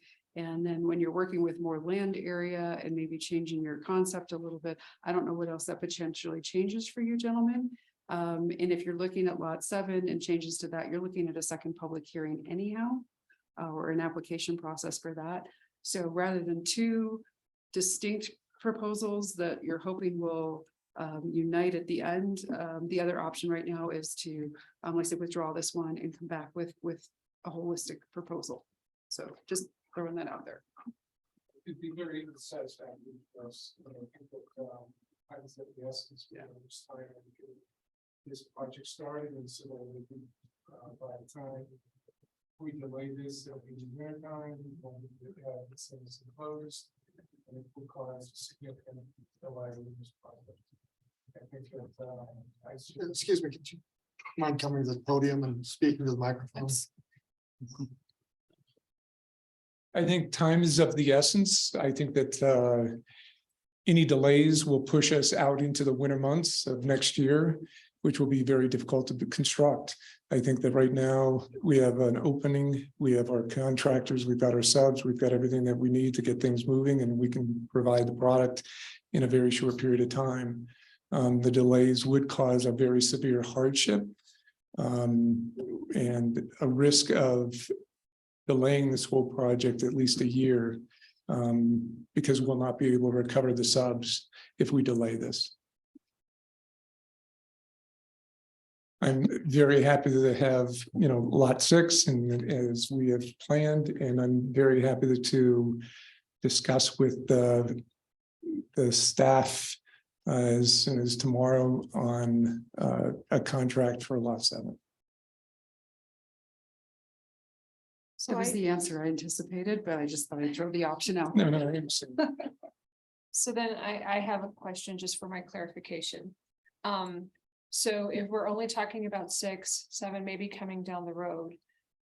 Does the money in lieu, the money he would be paying in fees in lieu of parks have to come into play until we have something going on 7? And so it's a tentative thing and then we can return it kind of thing, or does it have to be done now for validity, then we can give it back later, or how does, I'm just wondering how that works. I don't know if Nina wants to jump in, sorry. Regional fees would be due at the DEP process. The fees in lieu of park dedication run off the table. Yeah, it's just a recommendation. Yeah, okay. It does seem that the city council stage, one of the conditions that could be built in agreeable to the developer is to provide for park access in the same way it was done previously. Yes. And there are no doubt some questions to be raised, but that should be able to coordinate reasonably well with the lot 7 as it comes without creating a problem and still allowing for adjustments in that lot as you may wish to do, as the new owner you may wish to do. Yeah, I mean, I think it's very easy to put it in as a condition, just like you have all the list lined up. Well, we have to be very careful that our conditions do not impede or impact an adjacent property owner that's not the applicant tonight. Mhm. So we have to be very careful how we word that and Right. document it. And I, Well, I don't think it's changing from what it currently is. The owner's not changing. It's already in the Right. lot 7. We already have the verbiage for it. that's why we pay staff to figure out those things for us. Is it workable to provide? Would it be, I don't know, I'm asking for your thoughts on it, provide a recommendation in line with the staff recommendation. With it adding to that. And recommending that provision be made. Or language be developed for the city council to consider, which would incorporate. Provision of. Parks with public access on site, similar to that which exists That's currently. just another condition we add on to our approval if we move that way. Okay, But if we come back to our original consideration is that the previous conditions were for 2 lots. And the in lot 6 is going to incorporate, according to the applicant's brief, will incorporate a trail and some recreational areas. It's not necessarily open to public access. And then we got into the discussion about, well, you know, previously in the ordinance, we talked about having public access to open area that included lot 7. But then we're coming full circle. I think at this point, because we're only considering lot 6, we've been given some concept of what lot 6 will look like. That we, in our staff report or in your staff report to city council, that you include that the discussion occurred that the original conditional use permit included 2 lots, and one of those lots had open space that would have been open to the public, and that the applicant at a future date will come back to us with the site plan for lot 7, and has indicated that he will continue to maintain an open space. And also consider additional parking. I think we're somewhat hindered because we're only discussing lot 6. Lot 7, No, we're only discussing lot 6 tonight. you say 6, yeah. Yeah. But I don't want to lose this discussion about, hey, you know, in the beginning. When Adam and Eve came to lot 6 and 7, and now it's just Adam hanging out on lot 6. It's not a condition. I'm asked, that's rhetorical. I guess it is, we're not making that a condition. We just want to make sure that city council knows we've had that discussion. And that the applicant has been amenable to that discussion. We can add a section in the staff report that goes to city council And then that highlights. the Yeah, planning I'm commission totally discussion. confused about the in lieu of fees. That doesn't even seem like it's enforceable. It's more of a recommendation from Parks and Recreation, correct? That's my take on how things are written and worded. There is requirements in our code when it comes to open space with planned unit developments. But it's and then there's clear parkland dedication or fee in lieu of associated with subdivision. But I'm not finding something that talks about this type of development in terms of requiring parkland dedication. It seems to me that by the time this gets from the city council, there should be what the city council's acting on. They should have some language in front of them that carries forward appropriate conditions for lot 6, similar to what was there before. I'm not sure I'm smart enough to draft it on the fly right now. So I don't want to get there, but it's just beyond Carol. Right, the discussion needs to be carried forward to city council, but they need to get some language given to them in the recommendation. It says how that Lee, I have a how that possible, will be made enforceable. I have a possible remedy for that. And then that would be that we do not take any action tonight, except to table this and ask that the staff work with the applicant to address the concerns that we have discussed tonight, come back with a modified list of conditions of approval for our consideration at another time. A month from now. I hate to make the applicant who's trying to be helpful here pay But the I'm price thinking- of extra time because I'm thinking 1 month is a lot better than another year. But is that something we can table with Nina's recommendation that these are some of the things we can't even ask for? Or address right now? We just need to make sure they're carried forward. Some, I don't think we really have a conflict. We've talked about, and I wasn't on the commission then, but we've talked about conditions that were made for lot 6 and 7. Tonight, we're only discussing lot 6 with, I think, a good faith promise from the applicant saying that the conditions that you had for 7 will carry forward.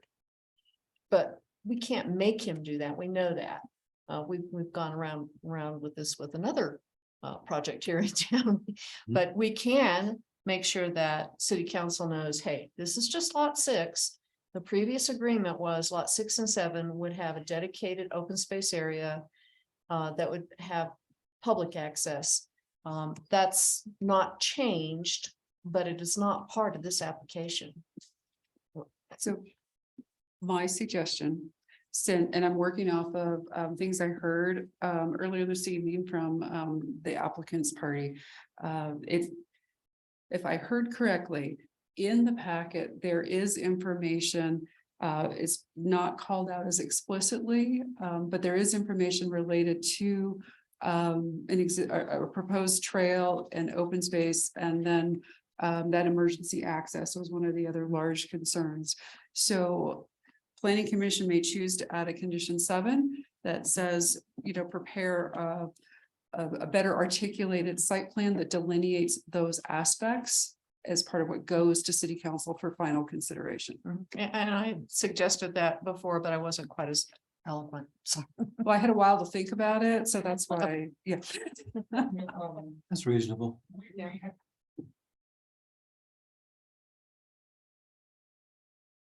We have the site plan that shows the trail and the landscaping. He's going to send it to CJ right now so that you can have the initial view that we have already submitted. And it's something we are working. Well, we prepared to move forward in some form. Not yet.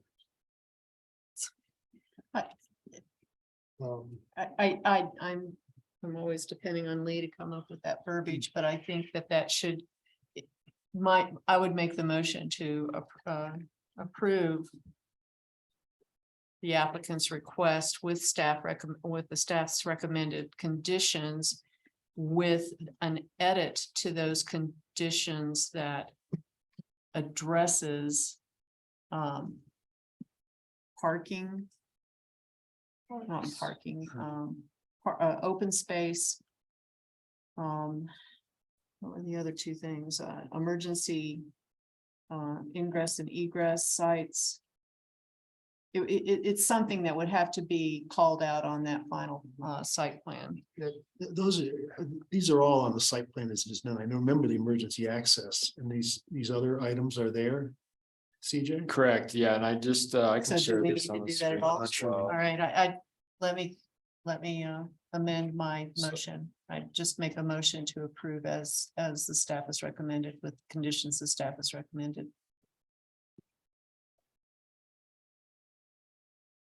I'll second. So clarify my mind, there was no condition to provide public access to To lot 7, no. the lot 6 Oh, trails. no, I'm not making that, but if someone thinks we should, I'll withdraw my motion, but. Well, I'm torn, but because the applicant has said to do this as part of eliminating the questions that this had hanging over us. it would seem like we ought to be added additional condition 7.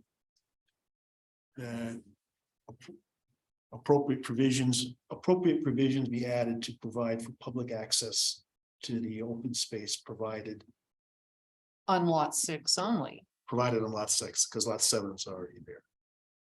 Well, we're not considering lots 7 tonight. This isn't terribly artful language, but if Karen has a good modification later to add, I would. Then I just, for clarity, I'll withdraw my motion and then I'm fine with that. withdraw the second and then add, at what point on here is it a condition 7 that says lot 6 open space area will be open to the public? Is that what you're suggesting?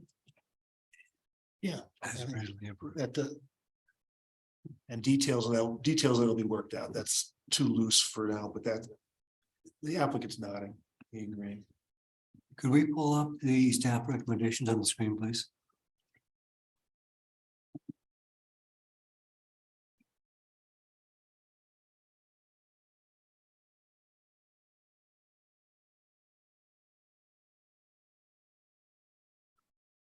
I can back up to commissioners. That was 2 through 6.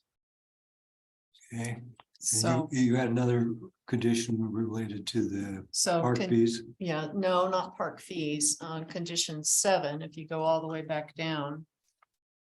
To 2 through 6, add a number 7 that says. Designated trails and open space on this parcel. Be accessible to the public. I know there was another condition up here too. Number 1. Yeah, that was number 1, Commissioner Larson. So as you see on the screen here. So then do we need to make sure that we've got that easement for emergency? No, that's. That's already on provided. 7. Do you get what she said? Appropriate language shall be added. Appropriate language should be added to provide for public access to the park and trail, to the open space and trail facilities provided on the parcel. That is my motion, although I don't necessarily agree that it needs to be open to the public, but I will make that motion. I'll second it. First, motion and a second. Any further discussion? I would like to make a comment to the people who made comments tonight. I do agree that getting something like this in your area is a difficult thing to swallow. After looking at this, it does seem to me that there's a pretty good separation between a lot of the other residential areas with Highway 67 being, it's on the other side. It's surrounded by some of the light industrial that's already there. So we are getting some apartments in these multifamily zones that were approved in the comprehensive plan for the city and these rezoned areas that were rezoned in 2014. And this was already approved in 2021. So all we're trying to decide tonight is if we can allow them to change the structure of the buildings and go to a lower density. So unfortunately, it's not a decision to do it or not do it at this point. That was already decided. So that's how I feel, as it was a decision made by others long ago. And we're just giving them an adjustment to something that was already approved a couple times. So that's how I heard it tonight. I appreciate your comments. I understand it. I live real close to you, so it's affecting me as well. But I'm not seeing it as a negative because I do think it's reasonably segregated. So I just wanted to let you know that you were heard, and unfortunately, I think that tonight it's going to go the other way. Any other comments? Concerns? We'll look for a vote. Karen? Mr. Brown, Yes. Commissioner Harvey, Yes. Commissioner Kennedy, Yes. Commissioner Larson, Yes. Commissioner Nielsen, Yes. and Chairman Hartsfield. Yes. Thank you, gentlemen. Mr. Chair, we have 5 minutes before the next item. I was gonna take 10. Oh, I won't- So recess till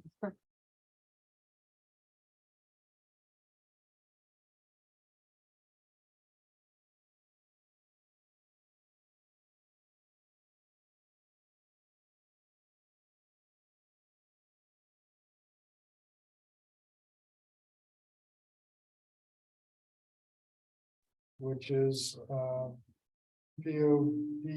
2023-01 Talbot House Properties, Woodland Park Station Plan of Development. Request by Talbot House Properties for Planning Commission recommendation on a plan of development for the 6.6 acres that is commonly known as Woodland Station. Karen, will you have a presentation? Do, and you're gonna need to turn your mics on going forward. Yes, thank you. Did I repeat myself? I don't, we'll just, you announce the item, I think we're okay.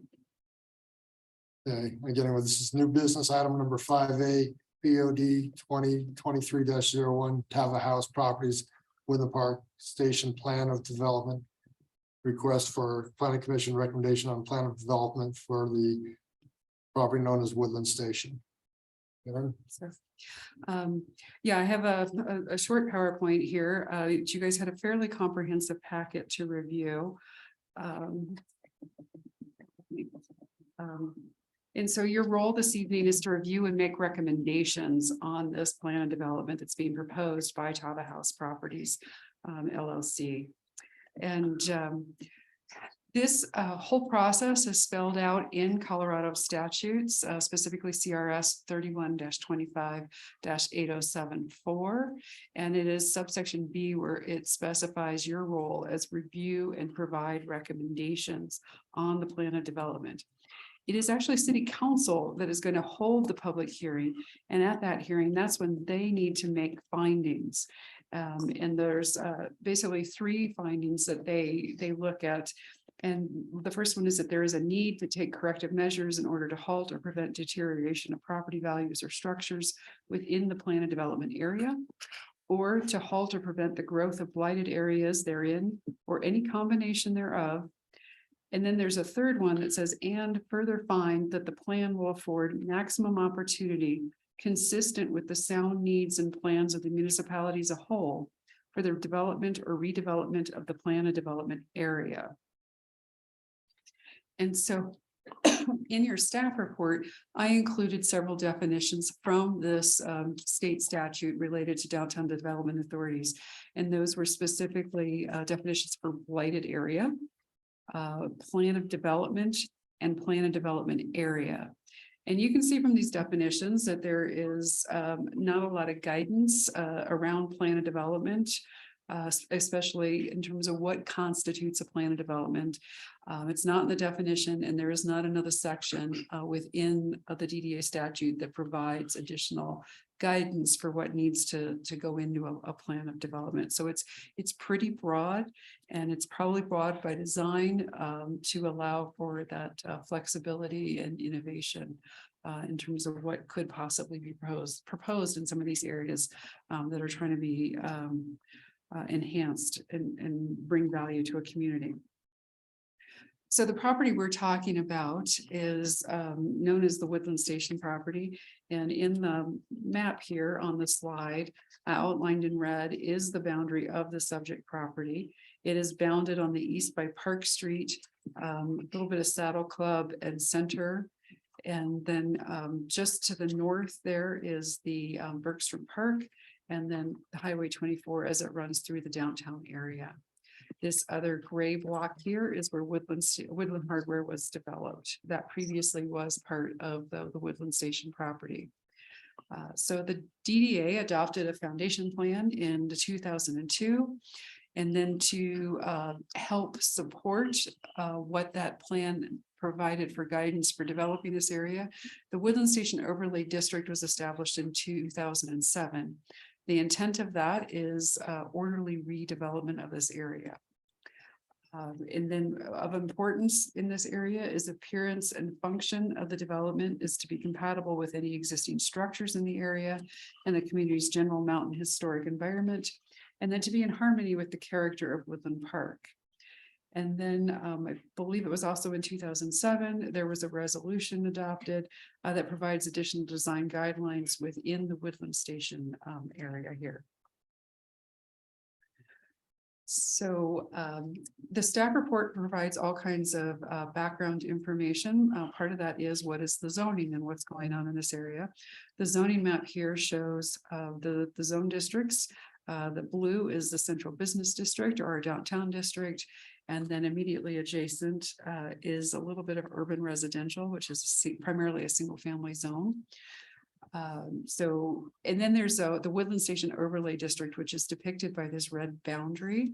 Not too long ago, you reviewed a request to expand that boundary to include a couple parcels here on the western side of the subject property, which is in the middle. And so there was guidance in the staff report from our regulations that just specify what the purpose of the CBD zone is, as well as that Woodland Station Overlay District. The downtown is literally that. It's associated with commercial activity. It's accessible by pedestrians as well as motorists. Density is considered high. Design issues should relate to on-street US highway corridor improvements, efficient off-street parking, landscaping, pedestrian mobility to and from businesses. All those are important. And then it also specifies that residential activity is appropriate in this area, particularly at second or third story levels above offices or commercial spaces. And then when you add the Woodland Station overlay, it talks about guiding architectural and site planning components of development within this area. And the desire is to achieve a scale and quality of development consistent with the key location of the Woodland Station in the heart of the central business district. That Woodland Station Overlay District also provides additional flexibility that the developer can propose of slightly different standards that get reviewed at a staff level. And then it's set up so that much of what they would like to approve would be also approved administratively and not subject to other hearing processes. In your report, there was also information from our comprehensive plan about this area. This is a portion of the future land use map. The subject property is here in the center where my cursor is. And that is part of an area targeted for downtown mixed use. There was also another map in your park packet that showed the broader Woodland Park area and identified 3 other areas of mixed use. They're labeled A, B, and C on that figure. And it's within those A, B, and C areas where the concept of a horizontal mixed use is discussed, but not within the downtown area. There was also some language included in their staff report related to improvements to the Midland Ave corridor and how that relates in this area. And then staff went and pulled a long list of associated policies, objectives, and actions out of that comp plan from the various elements that all related to the downtown area. And so the elements where that guidance was found was in the land use and growth section, housing, community character and design, economic development, sustainable environment, and then parks, trails, and open space. So Talbot House Properties is proposing a plan of development for this area. On this slide, you can see the overall boundary that the shape reflects what you've seen on those prior slides. And it is for 4 phases. The first phase is this blue one up here in the upper right. The second phase is this kind of mauve color that's in L shape. The third phase is in the center between those two. And then the fourth phase would be this large area here at the southern end of the property. Within the proposed plan of development, staff tried to extract in a unified format the information that was provided. And so there was a small graphic for each of the phases. So this is phase 1, where the developers proposed to be Talbot House Properties. The uses would be all commercial, specifically the Talbot House Restaurant, which is 2 restaurant concepts, a culinary school, and a small banquet hall. The actual land area associated with this phase was not specified. The estimated building size is about 10,000 square feet. And employment, they were looking at 40+ people. And I believe that was full-time positions related to management. And then there's other ancillary full and part-time positions. And then timing for this phase, the desire is to break ground late summer this year, and then have their grand opening in 2024. Phase 2 is on that western side of the northern end of the property. And Tava House is proposed to be the developer of this phase. The uses would be all commercial, building around a center town square concept. So that's a little hard to depict in this graphic, but about in the middle here. The land area, the land size was not specified, nor was building size, no employment numbers. And then timing on this phase is to begin construction by December 31st of 2025 and complete by the end of 2027. Phase 3, Tava House is again the developer. The proposed uses are all commercial and land area, building size, employment. None of that was specified here. Timing was to begin construction by the end of December 2027, essentially at the end of phase 2. And then anticipating again a 2-year time frame where that would be completed by the end of December in 2029. Their plan of development also included some notes that they were looking at other improvements to include additional infrastructure and cost sharing with other entities. So in this graphic, you can see shadowed in the back, phase 1, to the left of the graphic is phase 2, better picture or feel for what the plaza area looks like, and then phase 3 here in essentially the center of that graphic. The final phase is phase 4. So again, that's this large rectangle here at the southern end of the site.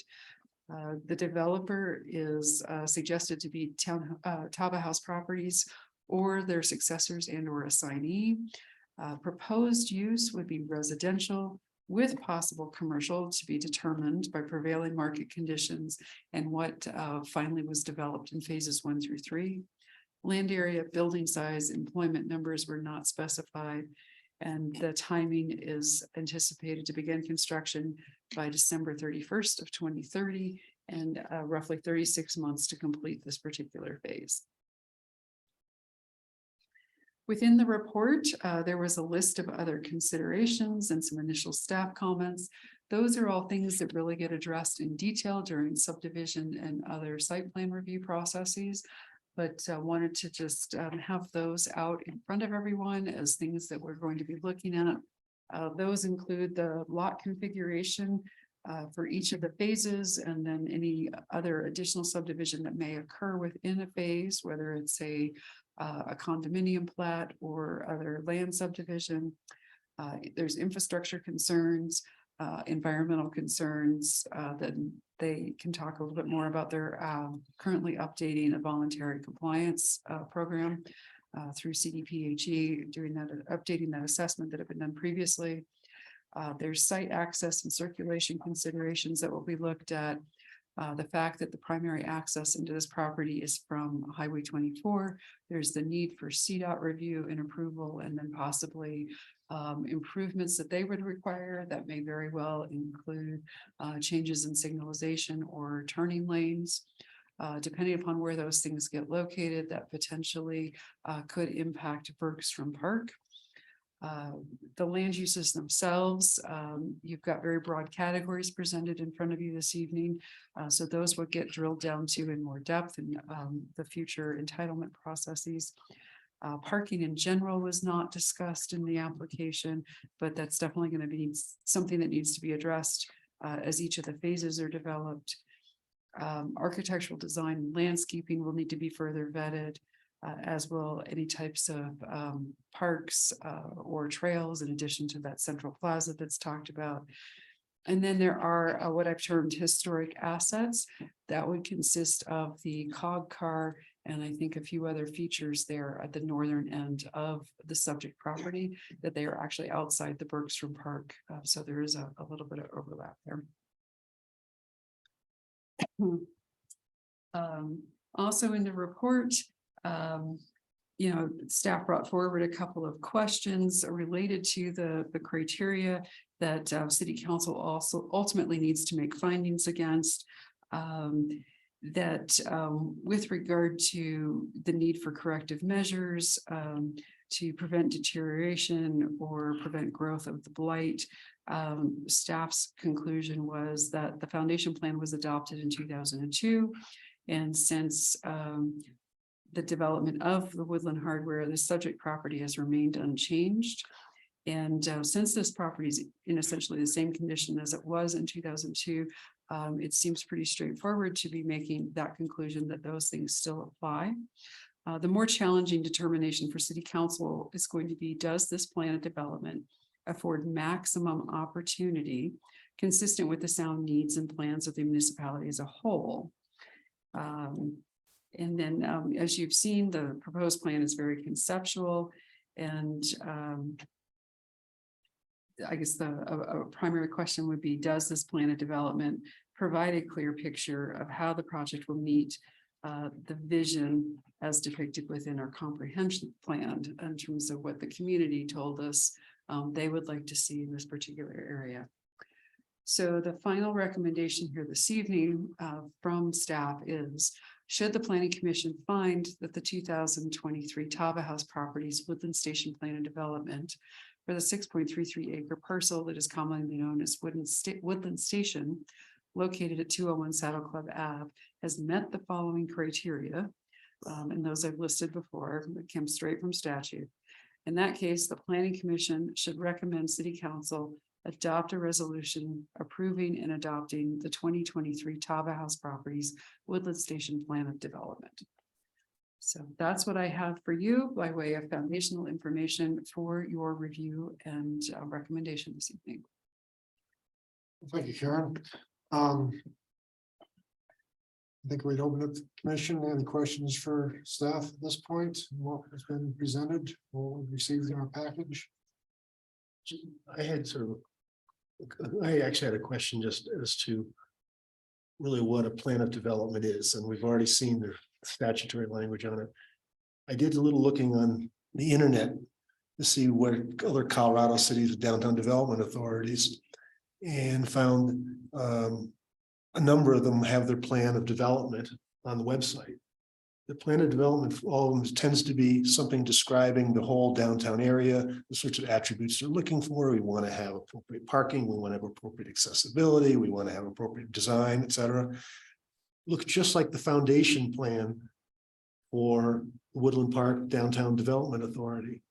And is in fact, it, you know, I spoke with Karen earlier and asked her if there was a different plan of development, something not the foundation plan for anything that's happened in Woodland Park before, and we weren't able to identify something.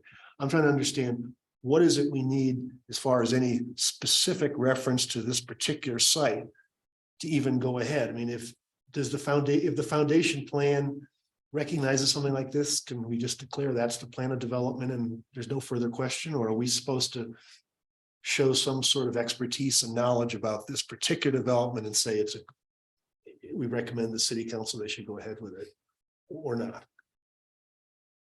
Statute says review and recommendation. All right, well, It's you're very not agreeing or disagreeing with the observation about our foundation plan looks like lots of other cities' plan of development. And so I see some nodding in the back. I'm wondering what we're getting into if we adopt this particular plan, the specifics of which, if we want to look at, I can have all, even though it's very conceptual, I can come up with a number of questions just about even the very conceptual item.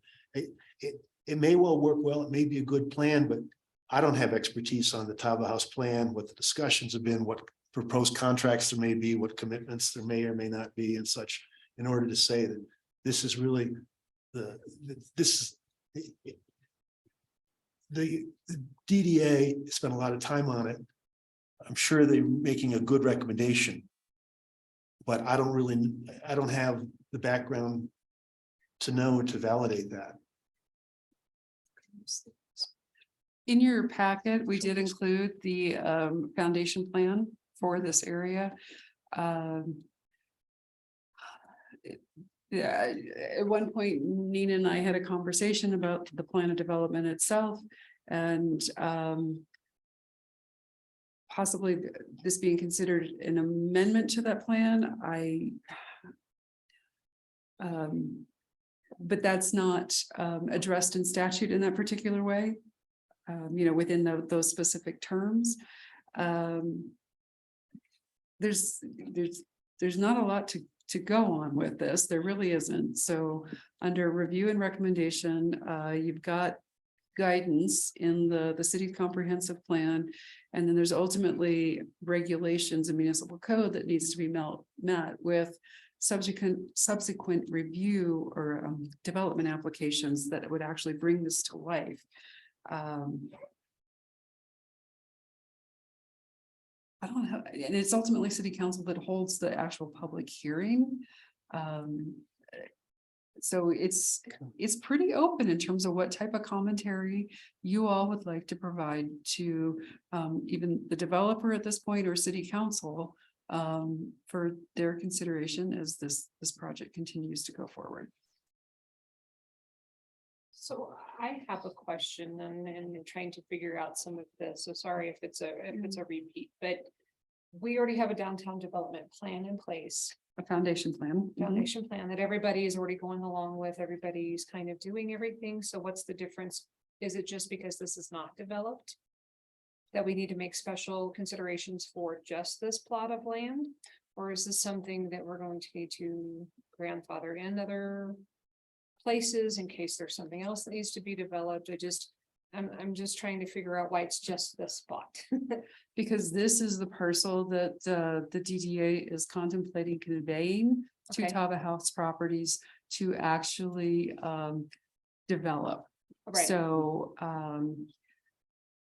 it's reasonable to want to know what it is that they were going to expect, since they're going to allow this particular developer that ability to develop this piece. Okay. So there's what are we expecting, especially since it's publicly owned at this point? The goal is to get it so that it is privately owned and developed and contributing to the city of Woodland Park in a variety of aspects. Okay. So what do we expect? So it's not a blank check, but it's Right. a right, commitment.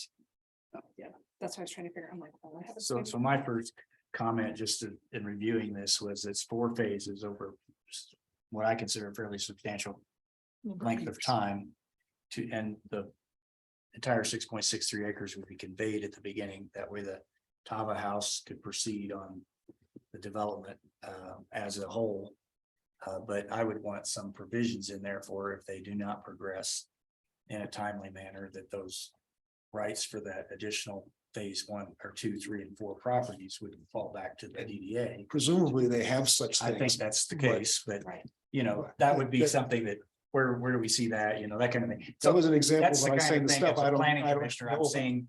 Yeah, you know, there's a variety of documents that will be in front of city council that actually deal with the conveyance of the property, development agreements, potentially, non-performance clauses, provisions. Yeah. That's all contractually spelled out elsewhere. But like I said, for you all, it's comment on the development. So plan another itself. comment was the idea of if this becomes hugely successful and a gathering place and a place that has a lot of activity, where would the extra parking be? If it's first tier parking fills up and then you have a big event, let's say that little courtyard has a concert or something goes on there, where would, I think it'd fall back to Memorial Park, maybe some parking or something and, around town, I guess, is gonna take up parking. But anyways, just questions like that. So recommendations on parking expansions, is there a parking garage proposed somewhere downtown, et cetera, et cetera, et cetera. So that's how I took the request. Make recommendations of things to look at, things to consider, things that we see when we look at this plan to make sure it's being considered. And then it would go to the city council, they'd have a hearing, be reviewed with the DDA people and others to consider whether this would maximize the use of that particular hotspot in Woodland Park of downtown. Ken, I agree with you. Those are fair questions to ask, but I think per the statute, we have only 3 criteria that we can even consider in this POD. But I'd like to ask Mr. Perry those questions, some of those questions. The third item, the one which we have to find though, about optimizing development. That brings in every one of those points that Ken raised and the staff raised in their comments, such too. If a number of those are very questionable, it suggests maybe we don't know enough to say this is optimal development. Yeah, so the way I read the sequence was we're here to provide additional recommendations and others level of review, but just to make written comments, then it was that 30-day window that I was focused on, right? We see this plan, we look at it, we then have 30 days to prepare a written package that would go forward with this. Or provide it sooner if we could, but I just saw that in the request of what we're doing here, right? Correct. Per statute, it is 30 days. This was received in the planning office on March 29th. Yeah, it's a pretty quick turnaround. And I know the developer and the DDA view time as being of the essence and would be very appreciative of finalizing comments this evening. Gotcha. Karen, in your staff report on page number 13, at the bottom of the page, you have some pretty strong opinions and questions or opinions on this project. And I'd like to read that. And I'm going to ask you a question after I'm done. More challenging determination is, does the plan of development afford maximum opportunity consistent with the sound needs and plans of the municipality as a whole for the development or redevelopment of the plan of development area? The proposed plan is very conceptual and lean on content. As the proposed pod provided a clear picture of how this project will meet the vision depicted in the comprehensive plan. City staff is concerned that the proposed development timeline is very aggressive and questions if the amount of the proposed commercial and residential uses are sufficient to cover the cost of necessary infrastructure.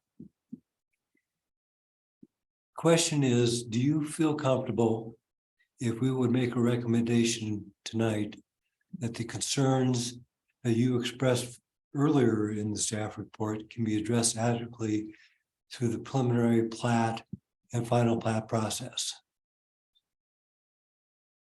I do think the developer is going to end up answering those questions for himself as he proceeds, quite honestly.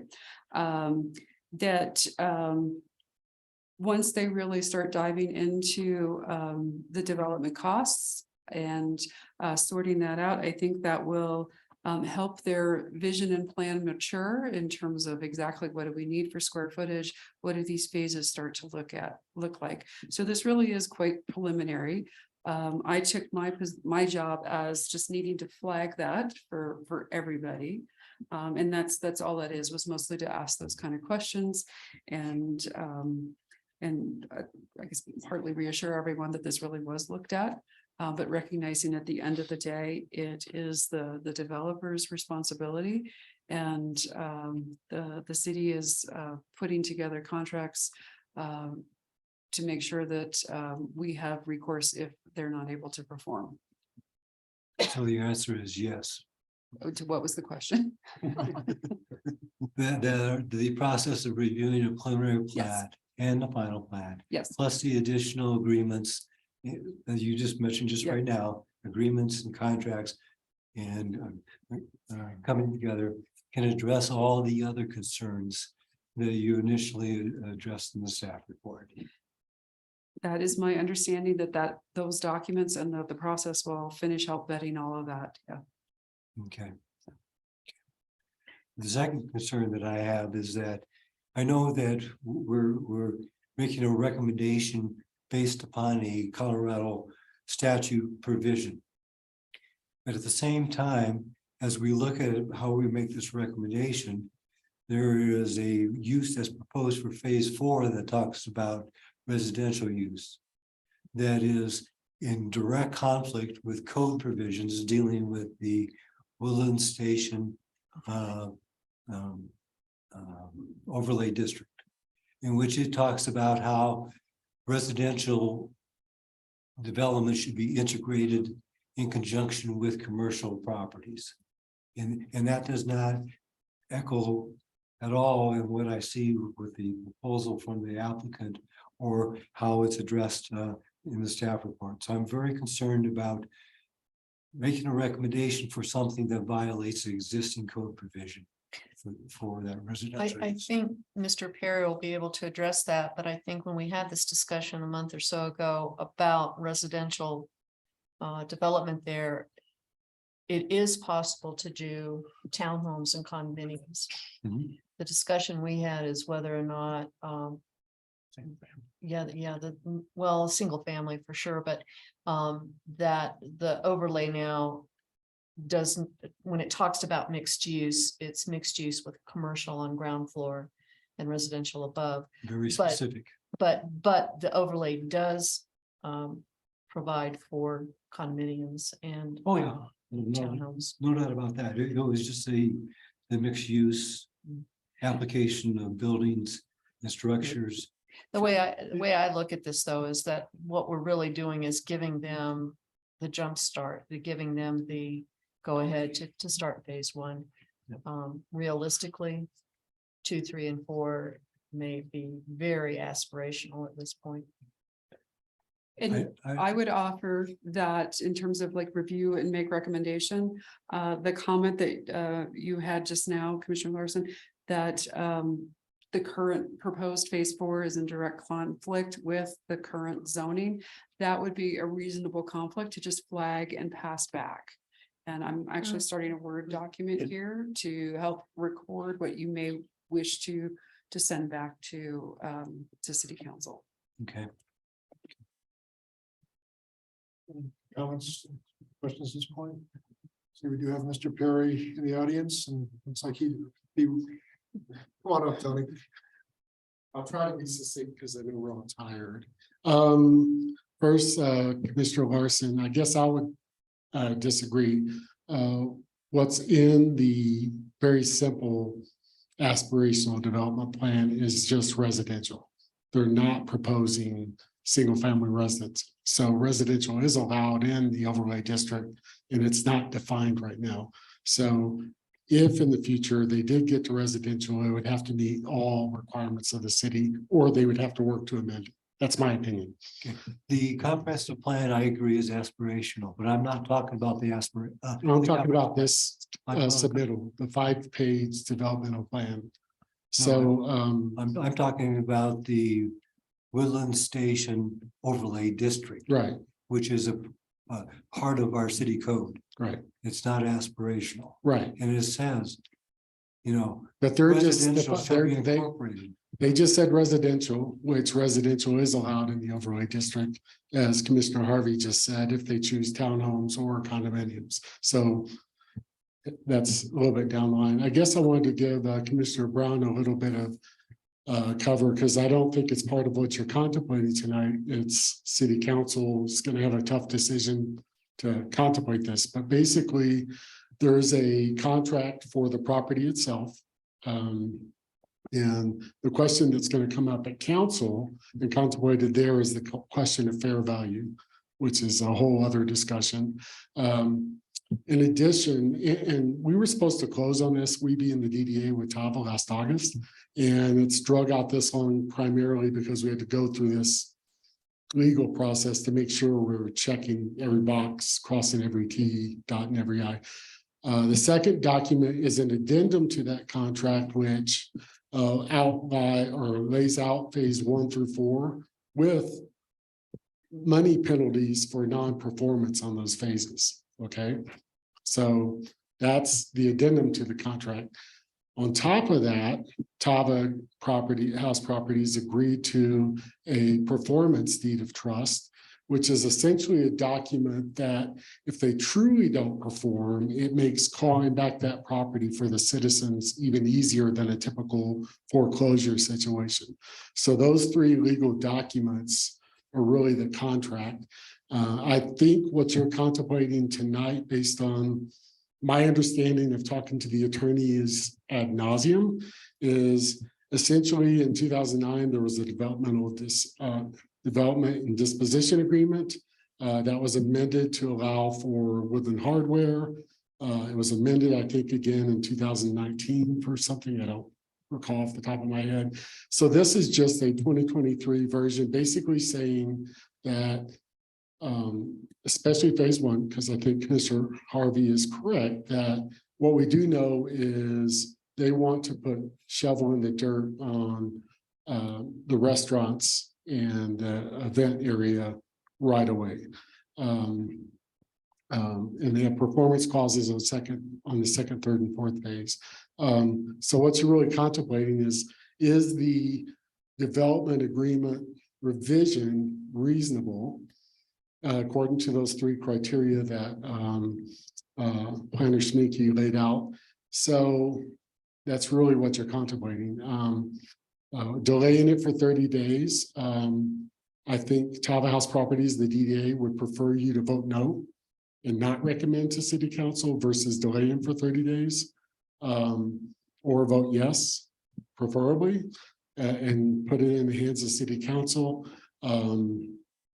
and see what happens. You know, that's where we're at. And once they start the process, they have to go through all the city entitlement processes. They've already started it. They've spent a lot of money. They're close to completion of construction docs on the actual restaurants. They actually have the V-Cup assessment lined out, I think, the week of the 24th, if I'm not mistaken.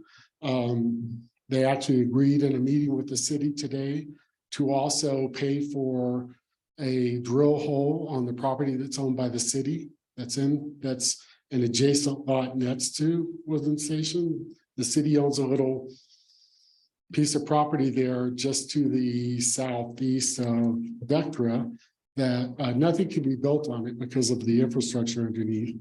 But they agreed today to pay for that borehole to again look at the current status of the benzene or the V-Cup situation. I think they have they've been in process with getting the traffic study going, which is going to be has to be very comprehensive to contemplate what you were just discussing in terms of not only parking, but the inflow and outflow throughout that property. So from my position as chair of the DDA, every time we've stepped up and asked for one more thing, and the attorneys wanted one more thing, they've said yes. And so they've been spending money. I know that doesn't matter to you, but the DDA is asking that in contemplating those three components of the request tonight, to just make a recommendation of yes to the council. Please don't say we're going to contemplate it for 30 days or say no. That's the DDA's preference, and then put it in the council's hands. So it's as simple as that. And there is so much information. The statutes are interesting. I've learned a lot about what you guys do. I have a greater respect for what the staff does and what we have to do as government, what you have to contemplate, because it's not in my world. In my world, we have a lot of regulations and we go forward, but it's a little bit different with government. So anyway, so any questions? So we're not contemplating the contract. We're not really, we can't even talk about phase 2, 3, and 4. They have a concept they want to get to. We are trying to get shovel in the ground on phase 1 as soon as possible. Since we didn't close in August, as you know, rates have gone up 4%. This is a $5.5 to $6 million project. It's a pretty significant amount of money. Again, that's not your concern. All you have to do is say yes or no to the council and then put it in their hands.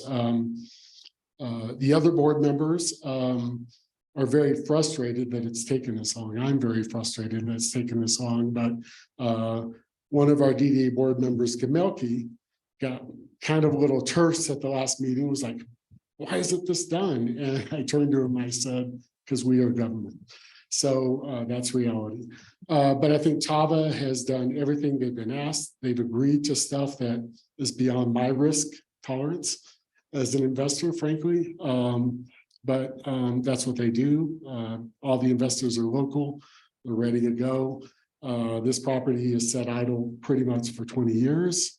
We did get Woodland Hardware built because the DDA at that time was under pressure to do something. And it's going to be good for the city. It's going to meet those criteria that you're being asked to contemplate, in my opinion. So it's been a long road, a lot of work. And we appreciate Ms. Schminke's work and the staff and city manager. I mean, this has been a lot of discussion, a lot of back and forth. Nina's still on the line. She worked very closely with the DDA attorney. And all I can say is, in my opinion, humble opinion, both attorneys went overboard to make sure the citizens of Woodland Park were protected. So almost too overboard, in my opinion. So. Thank you, Tony. Commissioners, have any questions? Carol? Carol, you had some? Well, I just am curious as why we are even addressing, and this is when I said aspirational, I was talking about phases 2 through 4 for this project. Right. Why are you not just using phase 1 for the POD? That I'm assuming that the investor is buying the entire parcel. And at this point in time, it's only developing a section of that parcel. So why do we even worry about something that may or may not come to fruition? Well, there's a couple of things here, and this is going to go to the tough question I think City Council has to contemplate. And that is, there's a difference between, I'm sure some of you know, fair market value and fair value. And so they are paying a fair value per square foot for the property. And definitely relative to lot 1 that happened with Woodland Hardware. And then when you consider the drainage situation, the other costs that are to be determined as well. So they're taking a tremendous risk here. The reality of it is that I guess from my perspective as a DDA, I think maybe, I'm glad Woodland Hardware is there, but it's unfortunate that at that time, we didn't identify a developer willing to take a shot at making all of it work. Because what's best for the community is to figure out phase 2, 3, and 4. And I believe the market will dictate that. I think Mr. Wagoner and Mr. Weaver have a vision for that. I love the concepts that they've come up with. But we're talking about lot 1. They could have come in and just like a party in 2016, bought just that lot and built Tava House. But the bigger picture now that the current DDA is in play is every piece of property after that becomes less desirable. So to have part of the fair value question is them being willing to step up and figure it out. And they have a track record of doing that in a business sense. So, but that's why we also put the addendum with the penalties, money penalties for non-performance. It's also why we put in the performance deed of trust, contemplating that if they don't perform on phase 2, 3, and 4, we as a citizens, we as a DDA, a city, have some protections built in there. So, yeah. If I were to, I would have just wanted to come in and carve out that piece and move on. Simpler, easier. But this property, unfortunately, because of the other landmines in there, has to be contemplated altogether, in my opinion, in the best interest of the community. Okay, I just hearing fellow commissioners' concerns about, oh my gosh, you're talking residential in this particular part of that parcel, or there may be issues with parking depending on what happens in phase 2.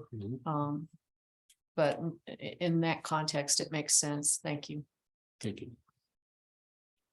Can I ask what the plan is? Just because I was thinking about something, what you said about the park is here, but then the stagecoach and all that is outside. What happens to that? That's a very good question. So I think historic assets is a good name for it, but essentially, the cog rail, because the DDA, and we are DDA, placed it there and agreed to take it from the party and got it moved up here. Tava House Properties is taking responsibility for, it won't stay in its current location. And so, but because we accepted as a city, because Mr. Carter paid for the movement and honored his wife. If you go over there and see Myrna on there, that's his wife's name. And there's some nice signs there. They're taking responsibility for finding a location to relocate that to, and they will bear the cost of that. There's been all kinds of ideas. Maybe it's part of the square on the south side there or east side. I can't ever keep the compass straight. The other assets are some picnic tables, which frankly, I see no ownership on the record with the DDA. I really don't know where they came from. The other asset is what I call the rusted piece of art. That's not a real stagecoach. I would have preferred a real stagecoach. And so the DDA, we unfortunately paid 3 times its actual worth and cost, in my opinion, based on looking at the market. So we have to figure that out. UPass Historical Society, a previous DDA chair basically had stated that the cog rail was the ownership of UPass Historical Society in the city. We can't find any record of that. And so thankfully Tava House Properties will step up and do the right thing. Mr. Carter obviously wants to still honor his wife, so we're going to take care of that. They're also looking at some other things downtown that I think are going to be good, but I'm not going to commit to that for them. But yeah, it's the cog rail. I think it's pretty. I think we have to find creative ways to make it work and interesting. It's not historic to Woodland Park. Unfortunately, a DDA in 2009 had offered to them a actual caboose in awesome shape and to put on the property, and they couldn't figure out how to accept it at that time. I don't know why. Unfortunately, I would have preferred a caboose there that actually could have been on the Midland Railroad coming up the pass. And the only thing in talking to the Midland people out in Divide and UPass Historical Society is maybe as we start talking about tourism in the city and how do we tie our region together, the cog rail may be able to be used to tell the story from Pikes Peak up to Cripple Creek. And that's the only thing that we can contemplate at this point, but we don't know. And so Tava House has committed to moving it, making sure it's prominent, making sure we're still honoring Miss Carter's memory and paying for it. I think it costs $15,000 to get that crane to set it in place. So then I think the other question I have was some of the other concerns that we've talked about before are water. Since we know water's limited, we know we've got certain things going on for water, and with it being kind of vague as to what these other things could be. Is there anything in place that maybe talks about any ideas of what our water usage could be for these businesses? Well, the only thing we know right now are 2 restaurants and a small banquet center. I mean, that's the only known quantifiable use. And I told you, they're almost done with construction plans. As a matter of fact, the architect was up for the meeting today with the city, and he says he's very close to completion already. So they've been spending money, taking the risk that maybe, and frankly, once it goes in front of council next week, I'm not a betting person, but I wouldn't bet on it because the council can go in so many different directions. It's not funny. Right. But I think you guys have the easier job as a council or as a board to contemplate those 3 conditions. And as far as I know, every citizen I talk to, there's only 3 that I know of that are vehemently opposed. Everyone else I talk to are like, why don't you have it done yet? What's your problem? I'm like, Okay. we are government, give us a break. So, anyway, you. yeah, you're welcome. Yeah, so, Mr. Larson, again, it just says pros residential on phase 4. Whatever goes there is gonna have to comply with all the regulations and zoning, so. Unless someone changes the zoning, which I'm not contemplating, or I'm not seeing, so. Well, right now, what your plan says, it anticipates primarily residential with possible commercial. Mhm. Would you be more willing to say anticipates residential and commercial? I can't say that. I'm not gonna speak for the applicants. Mixed use. Mixed use? Yeah, Yeah, maybe call it mixed use and call it good enough, and then I'll be happy. okay. To Commissioner Harvey's perspective, I mean, what she said, I mean, we're talking several years down the road. And so. But it's still part of the plan, Tony. Yeah, yeah. Well, whatever goes there will be in compliance, the overlay district and the zoning. Okay. In my opinion. So what I wrote down relative to that particular point just says ground floor residential uses in phase 4 are in direct conflict with municipal code section 18.31.030 permitted uses within the Woodland Station overlay district. Just made a note. Yeah, but they're not alluding to that at all because of our last conversation. I think they got the message of what could or could not be contemplated there. But like I said, planning commission can make comment, and it's just Okay. the notation that this is what the code says. Gotcha. That's what the intent of that note is. And planning commission is more than welcome to massage verbiage. That's just a starting place. Yeah. Or Yeah. tell me that we don't want to send that to city council. Yes, that's up to you. Of course. Again, the only thing I'm here requesting is vote yes or no. Please don't delay it. So, So if I can ask, is there any plan down the road to sell plat 4? Since it sounds like one of the comments in there was a subsidiary versus successor assignments. successors, things like that. It almost sounds like I'm gonna develop all this, but then I'm going to sell this for, somebody who wants to come in and put houses in, and that's. Yeah, what we're looking so- at Today. Yeah, so on phase 4, if they choose not to develop it, they be entitled as properties. It is possible they sell that property to an entity, and we've discussed one before, but there's 3 or 4 potentials, that put townhomes or condos or maybe commercial with residential up above, who knows? I mean, it's way too early to contemplate, Right. in my opinion. So. Yeah. Anything else, Mr. Perry, at this time? I'm sorry. I think I used to be able to stay up till like 1 a.m. I think that my wife has conditioned me to hit the wall like at 8:30, so I apologize that I wasn't succinct or coherent. So, thank you. Thank you, Mr. Perry.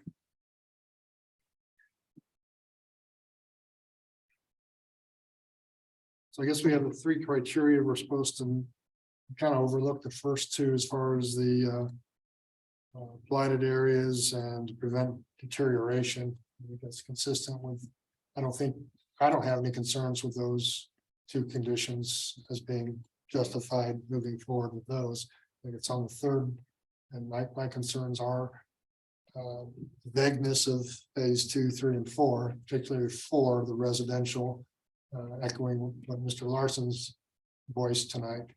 So I support some comments. Mixed use? And mixed, to go towards the mixed use rather than a pure residential or what's implied to be mostly residential. But we still don't have, we haven't codified mixed use. It is addressed, or it does, the verbiage comes up in the overlay. But it is not in our code yet. I think that's why it might fly, just because it doesn't commit to something against the code. And is unclear. We clarify then as a mix of residential and commercial uses. I think I like that better at this point. That'd be fine. I just don't want it to see primarily residential. I have concerns with that as well.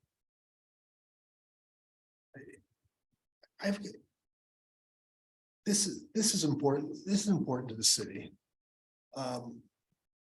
a lot of time has been spent with looking at a lot of contracts with conditions in it. First thing Ken mentioned as well, look at the kinds of things people thought of that long before we got here. There's a lot of work, a lot of weighing and balancing of risks and benefits and such. I don't doubt that the people are making good calls, but I don't have information to support that. And the only reason we're being asked is because the statute says we need to ask. Mr. Perry asked fair enough to say, just say yes or just say no, but don't be an obstacle. Just get it on. Just as an example, I'll tell you what I was just drafting, sitting here while we're doing it, is a finding the planning commission has not been provided adequate information to allow a favorable recommendation on approval and accordingly recommends against approval. Mr. Perry says that gets through his timing of it.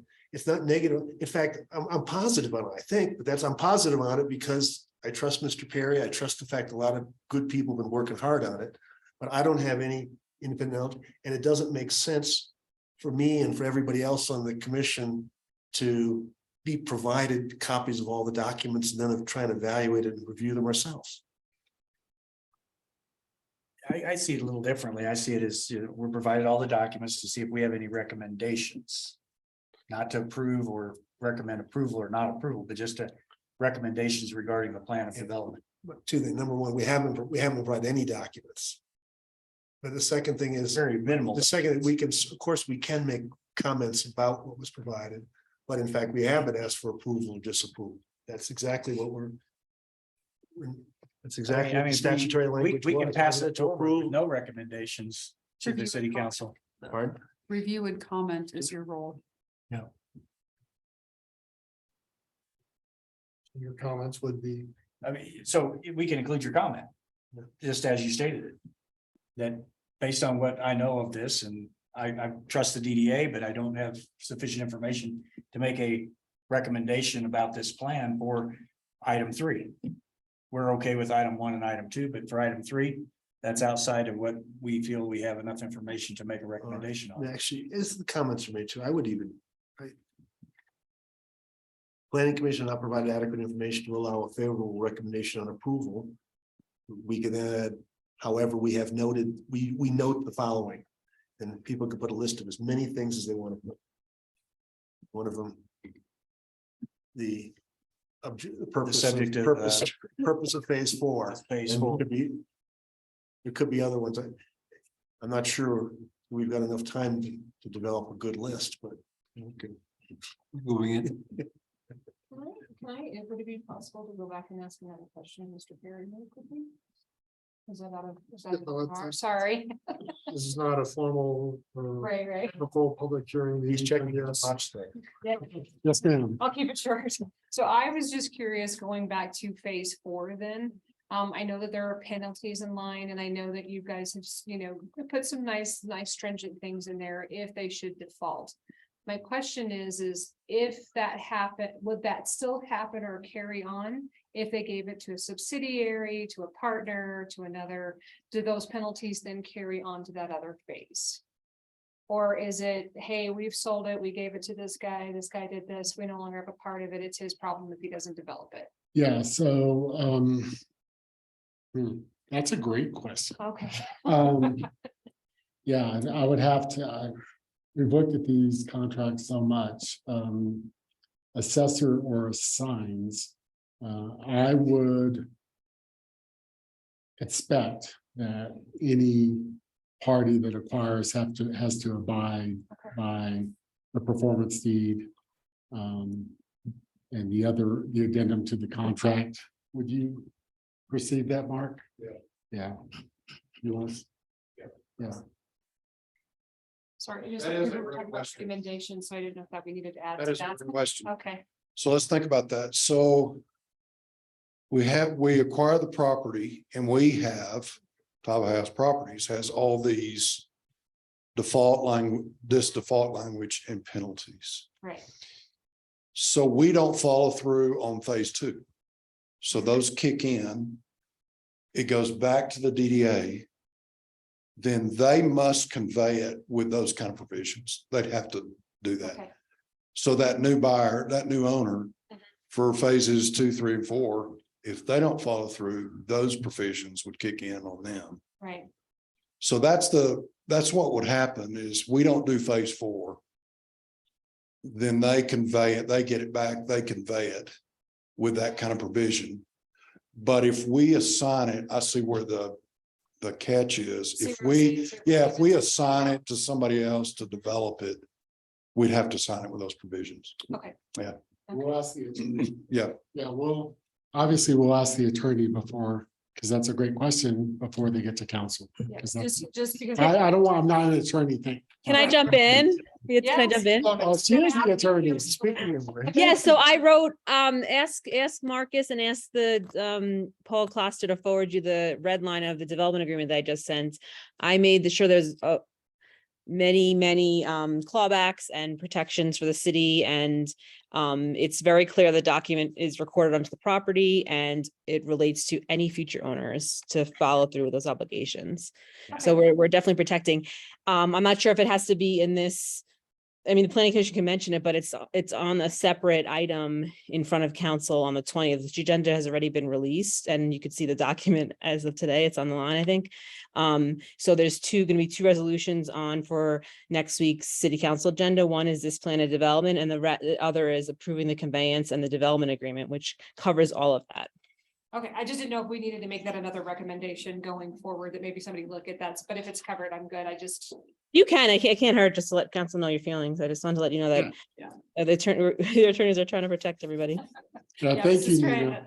Okay. Yeah, Okay. I promise you, Mr. McCaskill and Nina have done I'm painstaking sure. job of protecting us. I'm sure. Yeah. Just my little hamster Yeah. is working No, overtime that's too, and good. it's after 9, so I get it. I heard that. Thank you for entertaining that. Karen, this moves forward, gets approved, council moves forward, they start building phase 1. Are we gonna see any of these other projects in this chamber? You will see review? the subdivision of land. That definitely comes to you all. And Ken, that's why I asked a question earlier. Karen, are you comfortable addressing some of these other concerns at the time of subdivision plat review? And that's why I don't have a problem with what appears to be the 3 criteria that we have the statutory authority to consider. To me, the POD, and I kept thinking, did you mean PUD? And now I understand it's POD. They meet the criteria within the POD of all 3 criteria. Especially knowing that each of the sub-phases or the subsequent phases are going to be reviewed as subdivisions. So they're taking corrective actions to prevent deterioration of the property value. They're halting the growth of a blighted area. And furthermore, they're looking outward for a maximum opportunity consistent with the sound needs and plans of the municipality as a whole. How can we argue with that? Yes, I've got concerns about what's going to happen with each phase after phase 1. I'm looking forward to getting phase 1 done, but those other phases, and that's why I said, why did you muddy the water and throw them in there? But now I understand Tony's context of why they did. They meet the criteria. And that's all we can do as a commission. So I don't understand why I don't see the need to do it. I can't guess what's in everybody else's head, but I don't see the need to go beyond those 3 criteria. They meet all 3 criteria. Well, I get confused with the third thing is affords maximum opportunity. And so that's something to evaluate, our judgment is that the best. Well, I could best take that use of word that. out. I mean, that word, just, If the you take POD it out, it means we came up short. We're not able to find maximum, but it's okay. there's opportunity there. I mean, you can look at it this way too. You're trying to get a piece of downtown developed and the opportunities before us, this is the maximum one we have before us. Well, that's probably closer to what's intended. There's not a competing opportunity that would do better laying on the table or has been brought for us for quite some time. So I would say all 5 of us, 6 of us, excuse me, all agree that we want the Tava House to be successful, because if that I think we're project. approving phase one. I think we move forward and say yes. Yep. And by that being successful, it's just going to cause the domino effect for the rest of the downtown area, and specifically Woodland Station to be successful. So we don't want to build any more fences than we have to. I understand that. I'd like to make a motion. If we're ready. I don't even know if it takes a motion, but go ahead. Okay.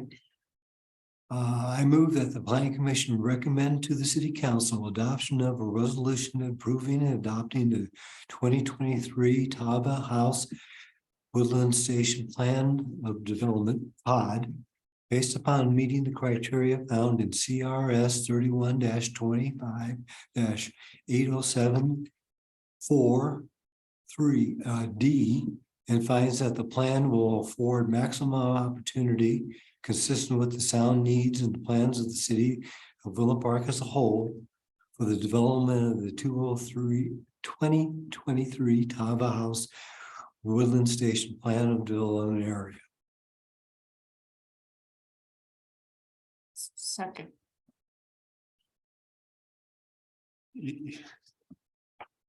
That was too big a chunk for me to follow. Got a copy here. If you want to read it. Where did you pull it from? Read most of this. No, I rewrote it, and I actually had a subject to about 4 conditions, and I'm not going to add those. I'm just going to say we recommend that we find that it meets the criteria, and we recommend that you approve adoption of that, of this pod. Yeah, my thinking would go more along the lines of, we believe there may be sufficient information for the city council to find that all those conditions do exist. I don't have that information, but they will. Okay. They have the documents, with the various addenda and the like. That's fine. I can live with that. I'm just thinking on the fly. The commission finds that there may be sufficient information to support finding that all 3 of the statutory conditions exist. Yep, that's what I said. May find that that was your caveat. And that's Exactly. fine. That's fine too. Do you want to adjust your? And again, just like we said, the conditions to the information that we have before us. Karen, okay, is that a problem? If you could. There's a motion and a second, and there's maybe an amendment, a tiny one. I'm a little confused as to exactly what that is.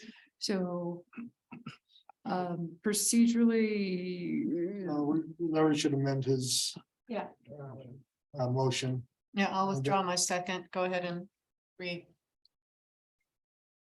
Well, If he's So our agreeable. recommendation now is that Okay. we believe there's sufficient information for the city council to If you could proceed. read slowly, that would be review. helpful. Yeah, If you're agreeable, Larry. If your you're motion. agreeable. okay, well, what I just said. Then add on that information would the end. Yeah, the caveat was basically, the recommendation is for the city council to proceed with their review of the POD for the Tava House properties. Because the planning commission believes there's sufficient information for them to be able to validate these 3 criteria, which he specifically referenced, that they need to take corrective action. It's holding the growth and blight, and it has the maximum opportunity to Make it better. Okay, I apologize. It's late, slow, and for the sake of transcribing minutes or accurately capturing emotion, I apologize, but could you please restate in its entirety Let me do it. with it's slowly with the revision? Just so we have it's very clear so that I know what I'm transmitting to city council, please. All right, see if you like this one, Lee. We're gonna move. I guess I'll make the motion. We move the planning commission, provide a recommendation to the city council. Hold it, please. I can only type so fast. I can give you some of this in writing. Okay, that they proceed with their hearing to review the plan of development for the Tava House properties, Tava House properties plan of development. I take that back. He's going way off script now, so. Yeah, you're gonna have to write this down. Move that the planning commission recommend to the city council that they proceed with their hearing to review the Tava House properties plan of development for the Woodland Station overlay district, No, man. or the Woodland Station plan of development. Woodland Station Sorry, let's get property. that correct. Based on meeting the criteria found in CRS 31-25-807, parentheses 4, parentheses D, and finds that the plan will afford maximum opportunity consistent with the needs and plans of the city of Woodland Park as a whole for the development of the 2023 Tava House Woodland Station plan of development area. And then let's add on there based upon that the council will have sufficient information before them to make the decision. And that the city council should have sufficient information before them to proceed with their hearing and the decision. It's kind of a joint motion, isn't it? You talking this here off speaker? She's cringing a little bit. It's I right. know, this is a Is little, there, I don't know that we need. is there a shorter- All they're asking for is our is recommendation. there a shorter, was a language before, is it? We just have to agree shorter, that that's does a it- recommendation. Does it work something like the commission finds that the commission finds that there may be sufficient information to support the city council finding that the three conditions set forth in CRS 31-205-807 are met? That might be much more straightforward. Is that? And I would like to have Karen just read, go ahead, type up, take your time. Yeah. Ask questions, type it up, and then read it back to We need us. to get you a secretary. That's way past everybody's bedtime. I thought we were just making recommendations. I didn't know we had to. I guess we need to make a motion and approve it if we're all. Well, I think we should vote on as the a body. issue and skip the. That would require a motion, I believe. And, who's making the motion now? We're gonna let Karen read it back and then any one of us can make it. I have gibberish, but it sounds like, So Larry, you've rescinded your. Larry motion. started Yes, I did. something, rescinded. We're trying to Ken get it word started- crafted so we can make it again. Ken started something else, that was very long, and then Lee had something that was far more succinct, but I wasn't sure if that was a pile on or an instead of, I was trying to do it short and instead of. So. Commission finds that there may be sufficient, commission finds that there may be sufficient information from the city council to find that the statutory conditions set forth in CRS 31-25-807 are satisfied. That's fine too. I don't have all of that, but I can finish filling in the gaps. So the commission finds there may be sufficient information for the city council to find that the statutory conditions spelled out in CRRs are satisfied. Yep. So Okay, I have a motion from Lee Brown. are you making that motion? Okay, yes. I'm good at seconding. Very good. I have a motion and a second. Yeah. Any other comment or discussion from the commission? And we'd like to take a poll, please. Commissioner Harvey, Yes. Commissioner Kennedy, Yes. Commissioner Larson, Yes. Commissioner Nielsen, Yes. Chairman Hartsfield, Yes, Commissioner Brown. Yes. very good. Concludes our new business for the evening. Any comment from staff or to report upon? I do not. If there's something to add? Seeing nothing, it's 9:40. Meeting's adjourned. Thank you.